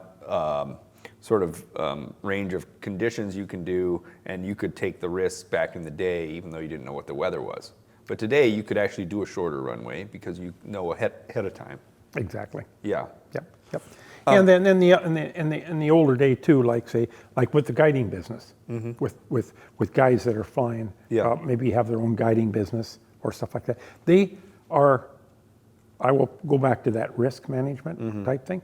They're willing to risk a little more because let's say you're a non-resident and you're paying me $30,000 to guide you on this Dall sheep hunt. You know, $30,000 for 2 landings is a lot better than what I get. It's a big difference. You can push it a little farther. Yeah. You can land on some places that you know are just going to cut these tires up big time. It's a new set of tires are only cares? $6,000. Yeah. Who gives a rep when you're making 30? Right. There's a strip up Friday Creek, and I've always kind of wondered the story of it. It's a really nice long strip, way probably more adequate than you would need to do a commercial operation out of. But right below it, kind of to the side, Is that there's the steeper? other one that's rougher and steeper and way scarier looking. I'm assuming this one was first. I mean, like, why would you ever put that in if this one was there? So if we go back to that time, when you started, bush wheels didn't exist, right? Or was it? When my first set of Tundra tires were 24 by 11 by 4s. And how big are those compared to these 850s I have? They were a little, maybe just a hair bigger, Okay. but they were a little wider and softer. They had a 4-inch wheel. Got it. Okay, and the brake was not a disc. It was what they call an expander tube that went inside. That when you push, it would expand out. The brakes weren't very good. Got it. They could barely do a run up, hardly. That's why. Excuse me for getting off on a bunny trail here with you, but when I say that a stock Super Cub, I followed some of the people that used 850s with a cruise prop. And I'm telling you what, they were doing a pretty good job way back then. When I say stock, it was stock. There was nothing there aftermarket. Stock. Yeah. It was stock. Little light gears, stuff like that. That Don Daring, he did it. I mean, he used to say, "Hey, Mike, we're going to drop some hunters off here," and then he'd tell me the story. He'd say, "Oh yeah, me and Don or Bob, it was another flying buddy of his, we brought some hunters in here one time. I mean, they used 24 by 11 by 4s, and I know people that can't land there today with 35s and all the bells and whistles." Yeah. So can you talk about that? Like, what was the difference? Because they had lighter gear. So if they're hitting those bumps, they're getting gear bent and stuff. Were they bending them just way more? They were bending them way more. I'm going to say, in those days, Don told me when I first started flying him, every 30 days we changed the gear bolts. Oh, wow. Every 30 days. I've gone years now and haven't changed a gear bolt. Because they were bending? They're not bending. No, but I mean, they were They bending. were bending in those days. They had a Because that smaller little diameter. tire, you'd hit the ground, you'd hit those tussocks, and they would just slide.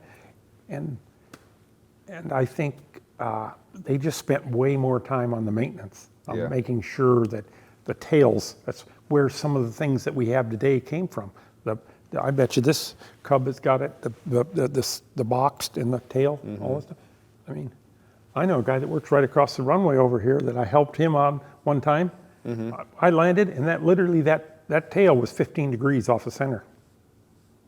He just went to turn around, hit the ditch where the bulldozers made the runway, and hit the ditch and just bent his tail 15 degrees off. I mean, so those things developed, so they beefed up that tail. People like Atlee Dodge and some of it. So they helped along the way. They developed these things to put on to make them better. Okay, but like the 35-inch tires, in my estimation, I mean, I don't know if I could ever go back to the small ones because they're so big. You can make it's that same old thing. They just cover up a multitude of sins. You don't even have to be. You can that rock I talked about.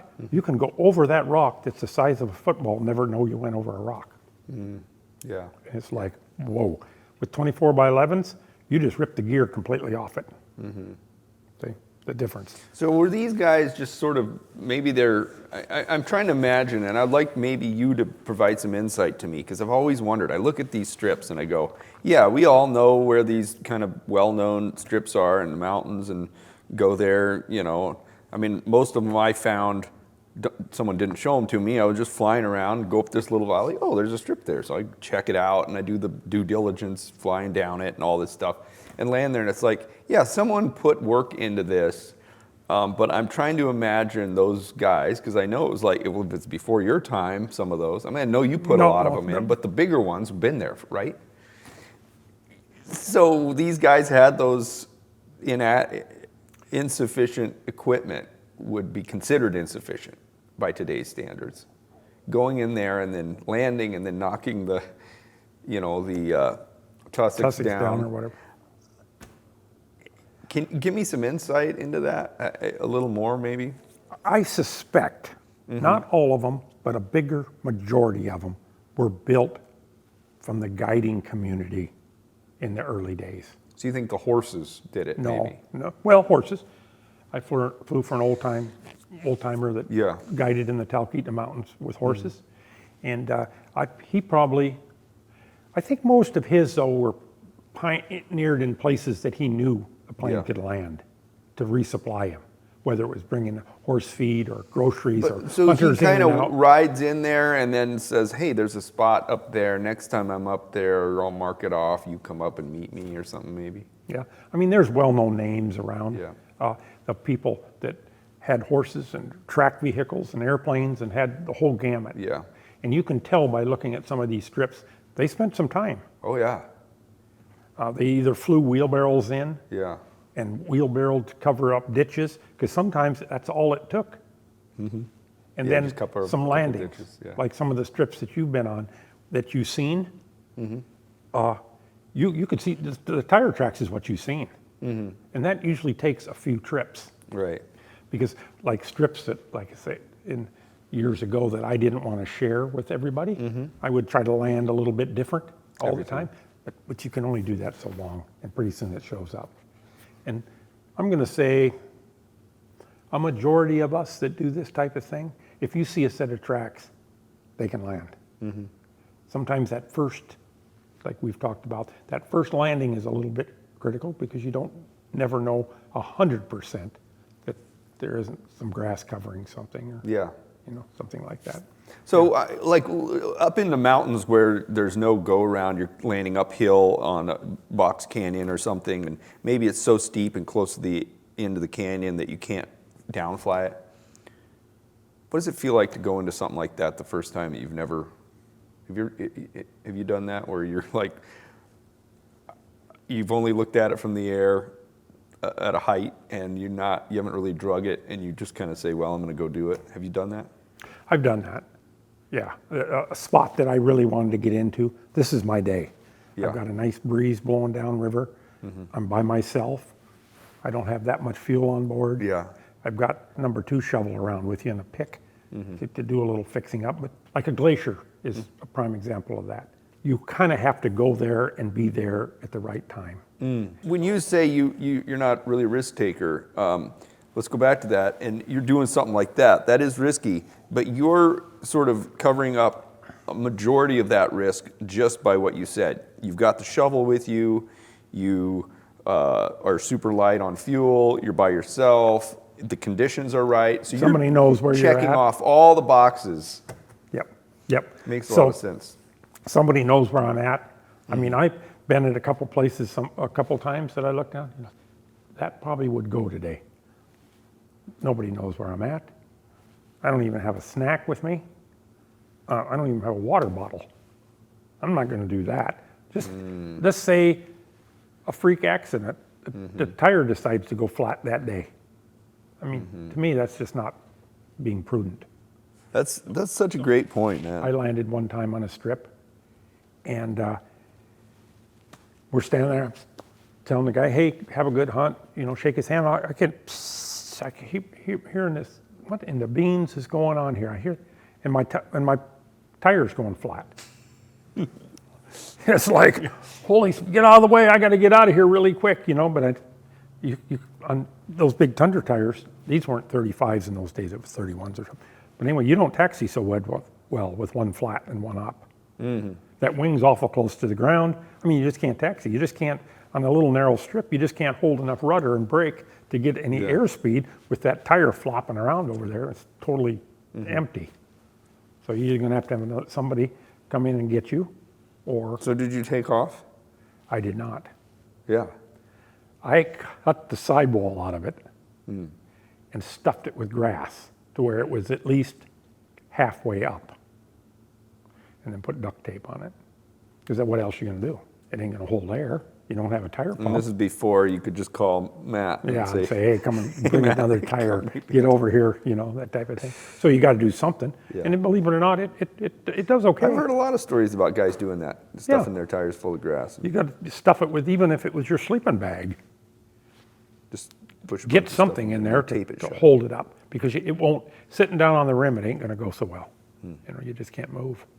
You were telling me a story that was really funny, and I definitely want you to kind of tell me a little bit about this, where you're trying to airdrop stuff. You've had some airdropping experience. There was a gold miner up this canyon, and he wanted a box airdrop to him. He did say the reason he was so particular that it couldn't hit the ground hard he said there was eggs in it. So, and he had a main camp around the corner, about 3 or 4 miles away. So they're going to help me package this up. So I figured, well, we got to do it with a parachute. So I get to camp, and this one guy says to me, one of the gals wants to ride with you on the day. And so, okay. So I get in the plane, I kind of go over it with her, I'm going to open this door. Everything's set in her lap. Everything's kind of got to go out together, but it can't be attached in any way because it's got to be able to be free to loft. So we fly up there, I do a couple passes, we kind of go over the drill a couple times. We're going to do it this time, and we're flying down valley. So I get in, I drop into the canyon really low, and all this happening, in her ultimate wisdom, she decides to put the box behind her because it's in her way. So I don't know if she just didn't get the concept of what we were going to do, but anyhow, the box goes behind her. So we get all set up. I said, okay, now. So she throws the parachute out, and she just figured it, but when she goes to pull on the rest of the strings, the box don't come out of the baggage because she's, there's no room. She's got to get the box out, and the parachute goes out, and the parachute does a nice job. It goes out and boom, opens up into this, I'm going to say maybe 6 or 8 foot diameter. Jeez, that is a lot. It was a lot. And so obviously the second it opened up, it must have slapped the side of the fuselage and it ripped some fabric. It's all of a sudden open, and I'm going probably about 45 miles an hour. God. With maybe a notch or 2 of flaps. And I'm going down through there, and I'm only about maybe 100 feet. And now I'm full opposite rudder to keep it going down through the gorge, because the gorge is, it's probably a half a mile across. But when you can't make it go straight, I'm thinking this could be an issue. So, Yeah. So we're kind of going down through there. I'm back. I get that box. I'm yelling at her, but I'm having to pay attention on what's going on here because this has got my attention, my full attention here. Yeah. I don't really care about the box anymore. So I can't get it. I can't get it. And we're going down through there. We've probably gone down another mile or so. And finally I said, I'm done. You know what I mean? I'm done with this. So I fiddle around in my belt to get my Leatherman, get that opened while all this is kind of going on, get this open, and all the strings are right there. So all I do is have to cut the strings, get rid of the chute. Does it go all over your tail? And I'm imagining it's just like wrapped around your tail at this point. It's kind of wrapped around the tail, but a majority of it gets in between the balanced elevator and the horizontal. Yeah. You can I had a little bit of control, but not a huge amount of elevator control. Now they're going straight's pretty good. So that's a big portion of what we need. And then by this time I'm down at the end of the gorge, and I turned up, and I'm headed up Caribou Creek to that big strip. Yeah. Okay. And she's worried about the box. What do we do with the box? Don't worry about the box right now. We're going home. Anyhow, we did come back around, and with the trim, I could actually get it nicely set up. And it was a long runway and stuff like that. So when you had told me that you had kind of a desire to share the story of Alaskans and some of the things that you've seen people go through. Did you have any thoughts on that? There are some stories that I would like to someday share. Like when I think back of my career, like today, I have nothing people that I'm servicing in the Talkeetnas of the Chugach Mountains. When I started, I bet you I had 10.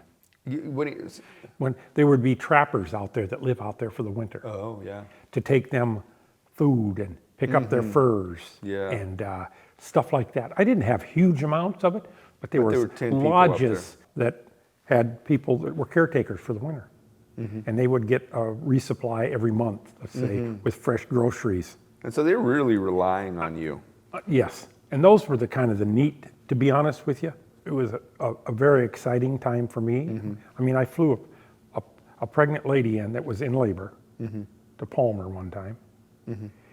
And when I get her coming down the Matanuska, as soon as I could talk to Palmer, they're reporting moderate to severe turbulence, on what used to be runway 9. It's now 10, I think. But anyway, 9.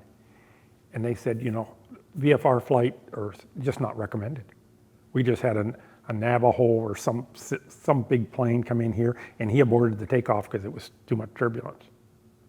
Well, I got this lady behind me that's pregnant, that's going to have a baby. I'm not delivering it from up here. We're sitting in the front seat. But I got to go, I got to do something. I only got X number of gallons of gas, and the wind's blowing like a scalded dog. And so I said, something? I'm going to land. I'm going to at least give it a try. I wouldn't wreck it. And I got to be safe halfway pause. I mean, I can't. Yeah. I can't. Calculated risk. Not calculated risk, but I can't expose her to severe turbulence because she's already gets stressed out enough. You know what I mean? So we're going to be cool about this. I went around, came in and landed, never hit a bump. Never hit nothing. Landed, and the wind wasn't even so bad. Didn't have to stay nosed into the wind. I could turn, taxi over to the ambulance. Cool. And then I said, well, that felt so good. I'm leaving. I'm going home to my family, right? I taxied back out there on the runway, took off, and flew back up to Chute Mountain. That's funny. And those are the stories that I think, when I say it's Alaska, I mean, still Alaska has a lot to offer in the flying realm, but it is a little bit different than it was back in those days. There was a story, I didn't know the guy. He flew for an air taxi operator out of Palmer, and he flies out one day to go to this camp to deliver this groceries. Yeah. And I don't remember how it got off, but anyway, he went to the wrong camp. And he got out, and the guy told him, what are you doing here? He said, I'm bringing his groceries. Well, the guy said, I never ordered nothing. Now I want you to get out of here. And he said, you sure? The guy pulled up a gun and killed him dead on a doornail. Now that's a story, and I have heard it from other people. So, I mean, my brother flew for the air taxi operator, worked for him as director of maintenance. So it happened. Yeah, there's a lot. I've heard a couple of different stories of that. So it's I'm not saying that makes it intriguing or exciting, but it's just a different, Mike Meekin getting his air taxi certificate almost, I paid nothing for it. Okay? In today's world, not so much. Yeah, totally different. I was talking to Matt, and he was talking about this guy, John Graybill. I'd never heard of John, I guess, but I guess he's super notorious. John Graybill, you know who I'm talking about? I knew him. Did you ever hear the one about going down between Kodiak and the mainland, flying his daughter in the low visibility and bad weather, and just ran out of gas and puts it down in the ocean? A trawler happened to come by and see him. So by the time they got this thing turned around and back, the landing light was in the water and they could see where he was at, went over and picked him, his daughter up and the plane out of the water, put it on the boat and went. That's got to be luck. Yeah, but anyhow, he was, and I did, he wrecked a plane one time out and I stopped and picked him up. I was out going someplace and looked down here and here's an airplane. So I went and landed, cold morning, and he had a fire going, so I knew he wasn't dead. So I landed and put my snowshoes on. I walked down there. He never even left the campfire while I landed. If it was me and I wrecked a plane and I was sitting by a campfire, I'd have been hooking him up to that plane that landed, right? And he was just sitting there when I got there. I don't know, it took me, 30 minutes or whatever to snowshoe down there. Wow. And he said, how you doing? Good. Held out his hand. I'm John Graybill. Mike Meekin, glad to meet you. You want a coffee? Sure. So I hauled him out, and then he had some buds come up and helped him, and they. Did you drink his coffee, or were you like, I already had a cup? No, I figured, I mean, it was cold. I said, maybe we should get going, But like I say, nicest guy in the world. You'd never believe the stories you heard about him by meeting him that way. What are some of the other things about, I mean, that's something that I don't know if it has any value to like pilots wanting to listen to a podcast to learn about bush flying or whatever. But I find it incredibly fascinating is some of those characters like that that just were outlaws. I mean, it's like, what are we in the Old West days? I mean, these guys doing stuff like that, you know? It's like there's a guy, he actually lives here on the airport, and I mean, he might be in jail now, I don't know, but he just took off one day and he's running from cabin to cabin up by Why people? Trapper Creek. I don't get it either. And it's just like Billy the Kid or something.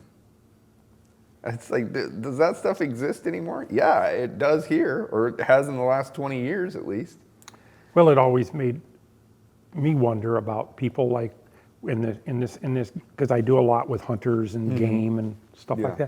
that why anybody would fly out, land, and kill something when it's totally illegal, when it shows no sportsmanship, Yeah. when I don't mean wolves and specifically that they want to target to harvest, that's different. But let's say a sheep that's 40 inches. The only reason you're shooting that sheep is so you can have a bigger one than somebody else. And you didn't hunt for it or not, you just stopped, landed, and shoot it, which they did years ago. And I don't know about too much today, but anyway, why would you? What's the sport of that? Yeah. But I never did figure that out. The same. I think it's a similar. I mean, it's a rush. I think it's the same rush. It's like, well, either there's the sport of the chase of the animal, or there's the sport of not getting caught. I don't know.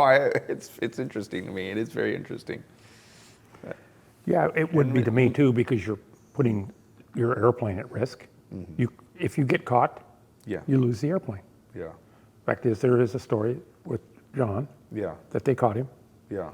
and I think it was the second time they caught him. Anyway, long story short, he just walks over, opens the petcock, and throws a match, and he says, "You ain't taking this one away from me," and he burned it to the ground. Don't make a lot of sense to me. But anyhow, Yeah. the human mind is a pretty complex piece of equipment, Yeah. and if something goes wrong, a wire gets broke or something, it's Well, so that's the thing that I like about stories like yours, where it's like, yeah, your mom dies. There's this possibility that you could have turned out totally different than you were, and then you get in trouble with the FAA. It could have totally gone a different direction, right? Totally. And but you end up being this, sort of a pillar of the, family, and everyone's got their head on straight, and Fair to normal. incredibly successful career, and it's a total, and it's, 100% legit. But I think that's all of our stories. Yeah, and that's what's incredible about it. When I was driving over here, I was thinking about a guy I knew one Yeah. time. He worked for a construction company in town. He came to dig my foundation of my house, okay? With this big, I mean, we're talking big. The bucket was half as big as from me to you, of this backhoe. And it had a thumb, what they call a thumb, how you... Yep. And when he got done digging my foundation, there was only a 1/4 of an inch difference in 60 feet. And nobody was down there telling him what to do. He was just did. digging it off. And he would set a pop can out. He had a Pepsi can. He could pick the Pepsi can up with the thumb of the backhoe Without and bring it smashing over and set it, for fun. Yeah. But it's because he perfected it. Yeah. He wasn't like, he probably wasn't born with that gift Of course. to run a backhoe. But it's the same with flying, right? You repetitious practice makes perfect. I think there's a saying, you know what I mean? And it's the same type of thing with that, with the bush landings and stuff like that. People don't realize that the hours that I have, or the takeoffs I have, landings and takeoffs, to perfect that, so that you can you totally comfortably, like I say, it isn't a decision. You don't have to think about, look over there and say, oh, I'm still doing 45. You can feel you're doing 45 Yeah. in the controls of the airplane, right? So Yeah. you've got to slow this thing down, but it's still got to be flying. You're just repetitiously doing it. When Gar came to me and said, I want to fly at a level that only huge amounts and hours and hours and hours can do. Because you can't, it's very difficult to go out there and practice that. If that's all you got, that's what you can do. There's several people in Palmer that I've known through the years. One guy, I swear, he's got literally hundreds of hours up on that knick. He goes and he practices and practices and practices because he wanted to perfect it. He didn't want to be the best at doing it. He wanted to be the best he could be. Yeah. Right? When I first got my pilot's license, I had a guy that owns a air taxi out in Dillingham, and he said, "You're never going to be good. You're never going to be good because you're not going to do it professionally." And I was like, "Ooh, that really hurts." And I mean, I could have gotten mad at him, which it's kind of frustrating. It's like, well, you're saying you're like gatekeeping here. No, he's just saying I'm never going to get the practice. And so as a result, I think I have spent more time practicing, and I try to fly a lot. But that's kind of my fight of, I feel like, just like Gar, I want to go fly. I would love to be able to go, okay, for 3 weeks I'm going to go fly for you, and just, back and forth, these 10 strips, like just doing it. That would be awesome. But as, I'm not a commercial pilot, and I don't ever want to be, because I have other aspirations in life. But what I do is I go out and, like you're saying, well, I'm going to try to go get as close to that as I can with my lifestyle. Exactly. I want to be good at it. You've got a wife, you've got kids that you're going to be taking out, Yeah. and on these trips and stuff like that. To me, that would be your motivation to fly as much as you can. Yeah. Not everybody has that option. I've got some very good friends that don't have very much time. A very good friend of mine, because he's coming next week, him and his family, to spend a couple days with us. And sure enough, he wrecks his airplane on my strip. When I told him, you have to be able to do this, you have to practice. Well, I got kids, I got school projects, they're in sports, this and that. No. You don't get what I'm telling you, right? You're either going to do that or you're going to do this. There'll be a time in your life you can spend the time that you need to perfect it. Because to fly 50 hours a year and do the things that you want to do isn't good enough, in my personal opinion. Now, I'm not saying, because everybody's a little bit different and stuff like that, but generally speaking, there again, if I was to put my kid in your airplane, or one of my daughters or grandsons or granddaughters or whatever, right? You'd fly more than 50 hours a year, or you ain't going to take them. Yeah.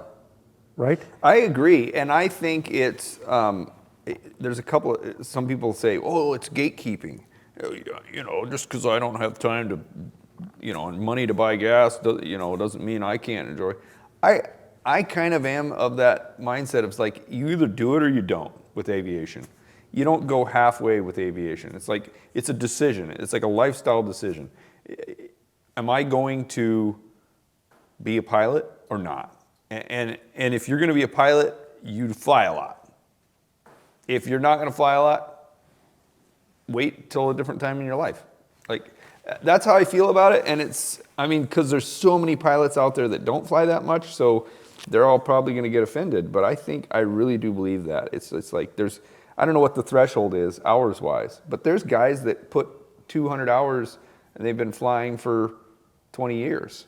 It's decision time, of, are you going to fly a lot or are you going to hang it up? I mean, I've got more customers than I can count on one hand that got beautiful Super Cubs, beautiful airplanes. They don't even fly them up to my place to get out. They hire you. They hire you to go take them hunting and stuff. Right. Yeah. They're smart enough people to know that they can't do what, and I'm not going to say that it's 100% guaranteed I'm going to be able to move them either, because something could happen too, right?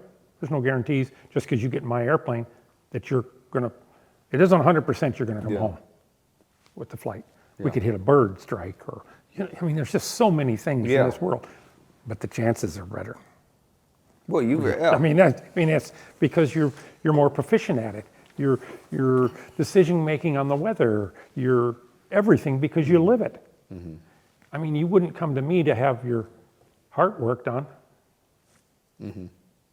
Yeah, and that's why doctors have that too. It's like, well, how many of these surgeries do you do a year? You know, like that's a good question to ask before you go under the knife, you know. Right. Like, Very few people. I have had a few customers that I get feedback from that will call somebody to say, hey, have you ever heard about this Mike Meekin guy? We're going to fly out. We just booked to fly out with him for backpacking or whatever. Yeah. You think he's capable?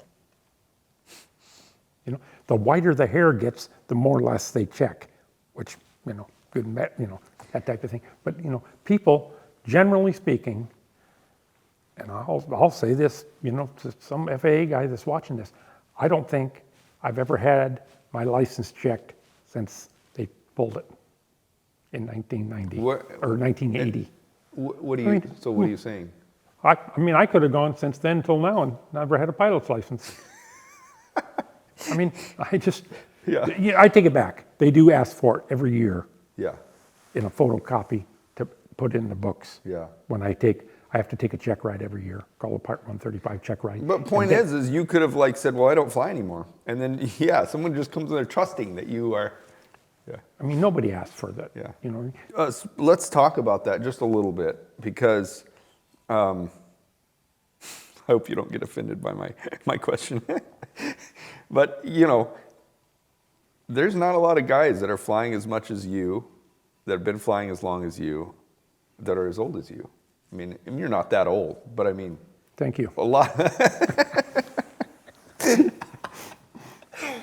No, and I don't feel old. Right. And if you did, you probably would be like, but do you have a secret to the longevity? Because there's a lot of guys that retire way sooner than you. I mean, you're still going and absolutely no sign of ever quitting. What's the longevity secret? I don't know if there's a secret. I have friends that are 10 years younger than me. They shouldn't even be driving anymore. So you've been gifted with good health. Like I said, my mother died when she was 30-something from cancer. Crazy. Okay. My dad, by the time he was 50, had already struggled with cancer a couple times. So, I mean, these are both your parents. So you're like, and I used to have this you're like doctor 20 that years past your lease expired 20 years ago. well, that's Gar that we speak of. He's 80-something. Nobody in his whole family ever lived past 50. Heart attacks, Crazy. bad heart problems in his family, all kinds of stuff. And here he is, almost 90, still cranking. My theory is, if you quit using it, you're going to lose it. Mentally, physically, everything. You just have to stay busy at it. You know what I mean? You said you're 72, right? So you're sort of lucky to be in a profession that you enjoy, that you don't want to quit. Because if it was something you regretted having to do every day, then you would be right. It's 65 can't come soon enough, and you're out of there. And then what do you do, and how do you stay busy? I don't think busyness is it's a little bit of it. Actives. There's a lot of things in this world that we're lucky to have in Alaska. Yeah. I could become a air traffic controller, or I could become a state trooper almost at 72 years old in Alaska. Because there's so much opportunity. People that sit around and say they don't know what to do, or to me they're not looking very much. Because this place has got a lot to offer. But getting back to the flying thing about it, like I said, I have enjoyed it. I do enjoy airplanes, and since I was old enough to remember, a model airplane was one of the greatest gifts I could have. I mean, I just loved them. The second aspect of it is basically my income for my whole life has come from that airplane. Yeah. 75, 80, the 80 Yankee airplane. That will never ever be sold. It'll probably be given to one of the kids will inherit it or something like that. Just because, I mean, when you spend 20-some thousand, 24,000 hours in something. Yeah. I mean, I even talked to the thing. That might sound crazy. No, I'm not losing my marbles here. But you become very connected. There's something you said that kind of spoke to me there, where you were like, there's lots of things to do, and I could do this or that. That's an attitude that I see that you have, where you just like to be in action. I think that's key to it. You may not realize it, but that is key, I think, to good health. I do. If I get to be 90, and they jerk the certificate. They say, Mike, you're unstable. You're not good for commercial use anymore. To me, that would give me great pleasure. I have a pretty good friend, Ray Atkins, that lives up in Cantwell. Mm-hmm. I mean, I think they kind of forced him into retirement. They took his medical away and stuff like that, you know. But I bet you the planes haven't gone away. Mm-hmm. I mean, he was a great dude, great pilot. Yeah. Had a few wrecks, but... When you say had a few wrecks, I mean, he's doing risky things. He did the same type of thing, you know, more into the guiding. He was more into the hunting than I was. I mean, he's flying home, and it was foul weather, but there was also thunderstorms. No, it was smoke, and there were thunderstorms. And he flew in underneath a thunderstorm with a lot of wind and turbulence, and he smacked into the side of a mountain. He's laying there in the airplane. He said he looks up, and here comes this boulder rolling down the mountain, and the boulder ran into him. And that's how he ended up spending time in the hospital. Because of the boulder? Because of the boulder smacked him. What kind of airplane was that? I think it was a Cub. Jeez. You got to get a hold of this guy too and talk to him. But anyway, he would have some amazing stories. Ray Atkins? Ray Atkins. Hang on a second. I'm going to write that down while I have. Yeah. Anyway, back where we were. Okay. Question. What types of things did you have to teach Matt? You say he was a professional pilot, but what additionally did he need to learn to go do the type of flying that you do? He just needed to get familiar with the Cub, because it is a bird of its own. In other words, the flying of it, like we talked about, on instinct. So it just meant time. Me and Gar had started to go into each strip, land. We actually, in my early days, we would go to every strip every year at the beginning of the year and land on it. Not to make sure it different changed, but to just get that perspective, that feeling for that strip. So and I did some of it maybe because I thought Gar needed it more than me, because he wouldn't hardly fly at all, once he left me or left for the winter. I mean, he'd take it was his airplane. He'd take it home with him, but he didn't fly much. Yeah. You know, not in that caliber. So then he would have to come back in the spring. He'd make 10 or 20 takeoffs and landings, and all of a sudden you're ready. Well, you and me both know that to keep up that proficiency level, you need more than 10 landings. You know what I mean? And you need to be able to load the airplane. You need to be able to load the airplane 20 pounds farther back than forward, and it makes a little bit of difference sometimes and stuff like that. So anyway, we would check those strips out, and then we would, because the FAA mandated it, because I have what they call a multiple, so my pilots have to be trained. Yeah. And he did the training because the way the paperwork. So then we were both out there training each other. Yeah. By doing these short landings, and the FAA approved my op specs for my air taxi certificate as these being the training mandatory things. Yeah. It wasn't like how to hold a fire extinguisher or stuff like that. It was actually like how to go into the strip, hands-on. how to go into that. Exactly. You had like a page for each strip at one point. Exactly. And some pictures. With pictures. Yeah. Yeah. But I haven't kept it up. Well, didn't you kind of realize that it's a little bit, it's not as useful or something because there's so many variables every time? You got to be like the weather being different and maybe some. Yeah. But if I ran an air taxi service and you were going to work for me next year, you would. Guess what? I'd be reading that manual. Not only reading that manual, you would go out to every strip. Okay? Even if it meant, okay, today you're going to take a load of freight to such and such a place, but coming home, you're going to land at yada, yada, yada.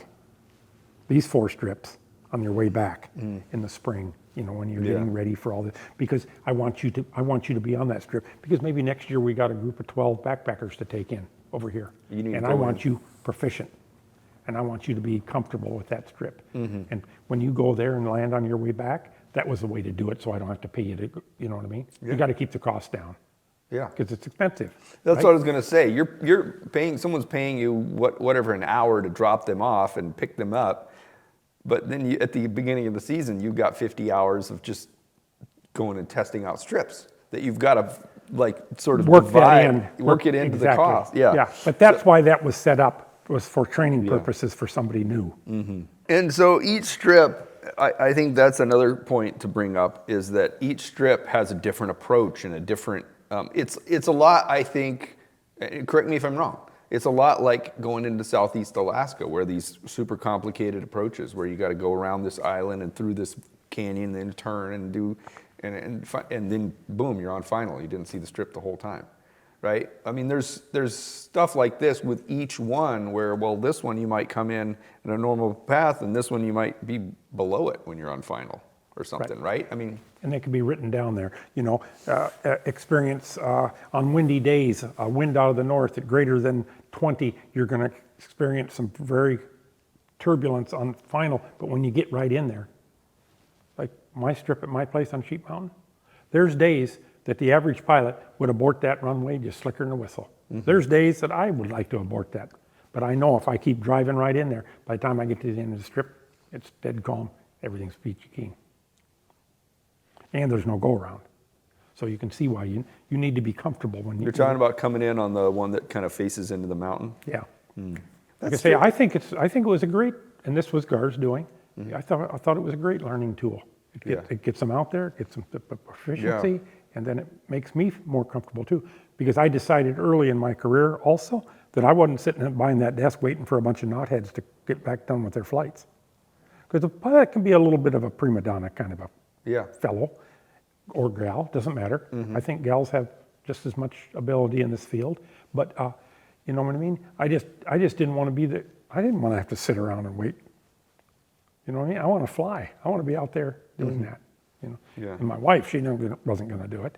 You know, so I figured, well, but I never did think I would ever get, you know, because you can only do so much. Yeah. And me and Matt have actually conquered the so much. Yeah. Me and him can handle everything there is to do. And is there a reason why you didn't say, well, I'm just going to try to make this thing bigger and, you know, have 20 airplanes and a bunch of pilots and... I didn't want the headache. Yeah. But I did. You wanted to fly, though, is the right. point. The point, right. Right. And I didn't want to, because I could see it at a very early day that, you can't put 500 50 sheep hunters in the Talkeetna Mountains and expect that to last. That's a no-brainer. Yeah. So if you don't manage it, who's going to manage it? I really appreciate you sitting down with me. Your time is valuable, and thanks for being generous with it. I thank you for having me. I appreciate it. All right, you made it to the end of the episode. That is an accomplishment. I really appreciate it. Obviously, you like this content.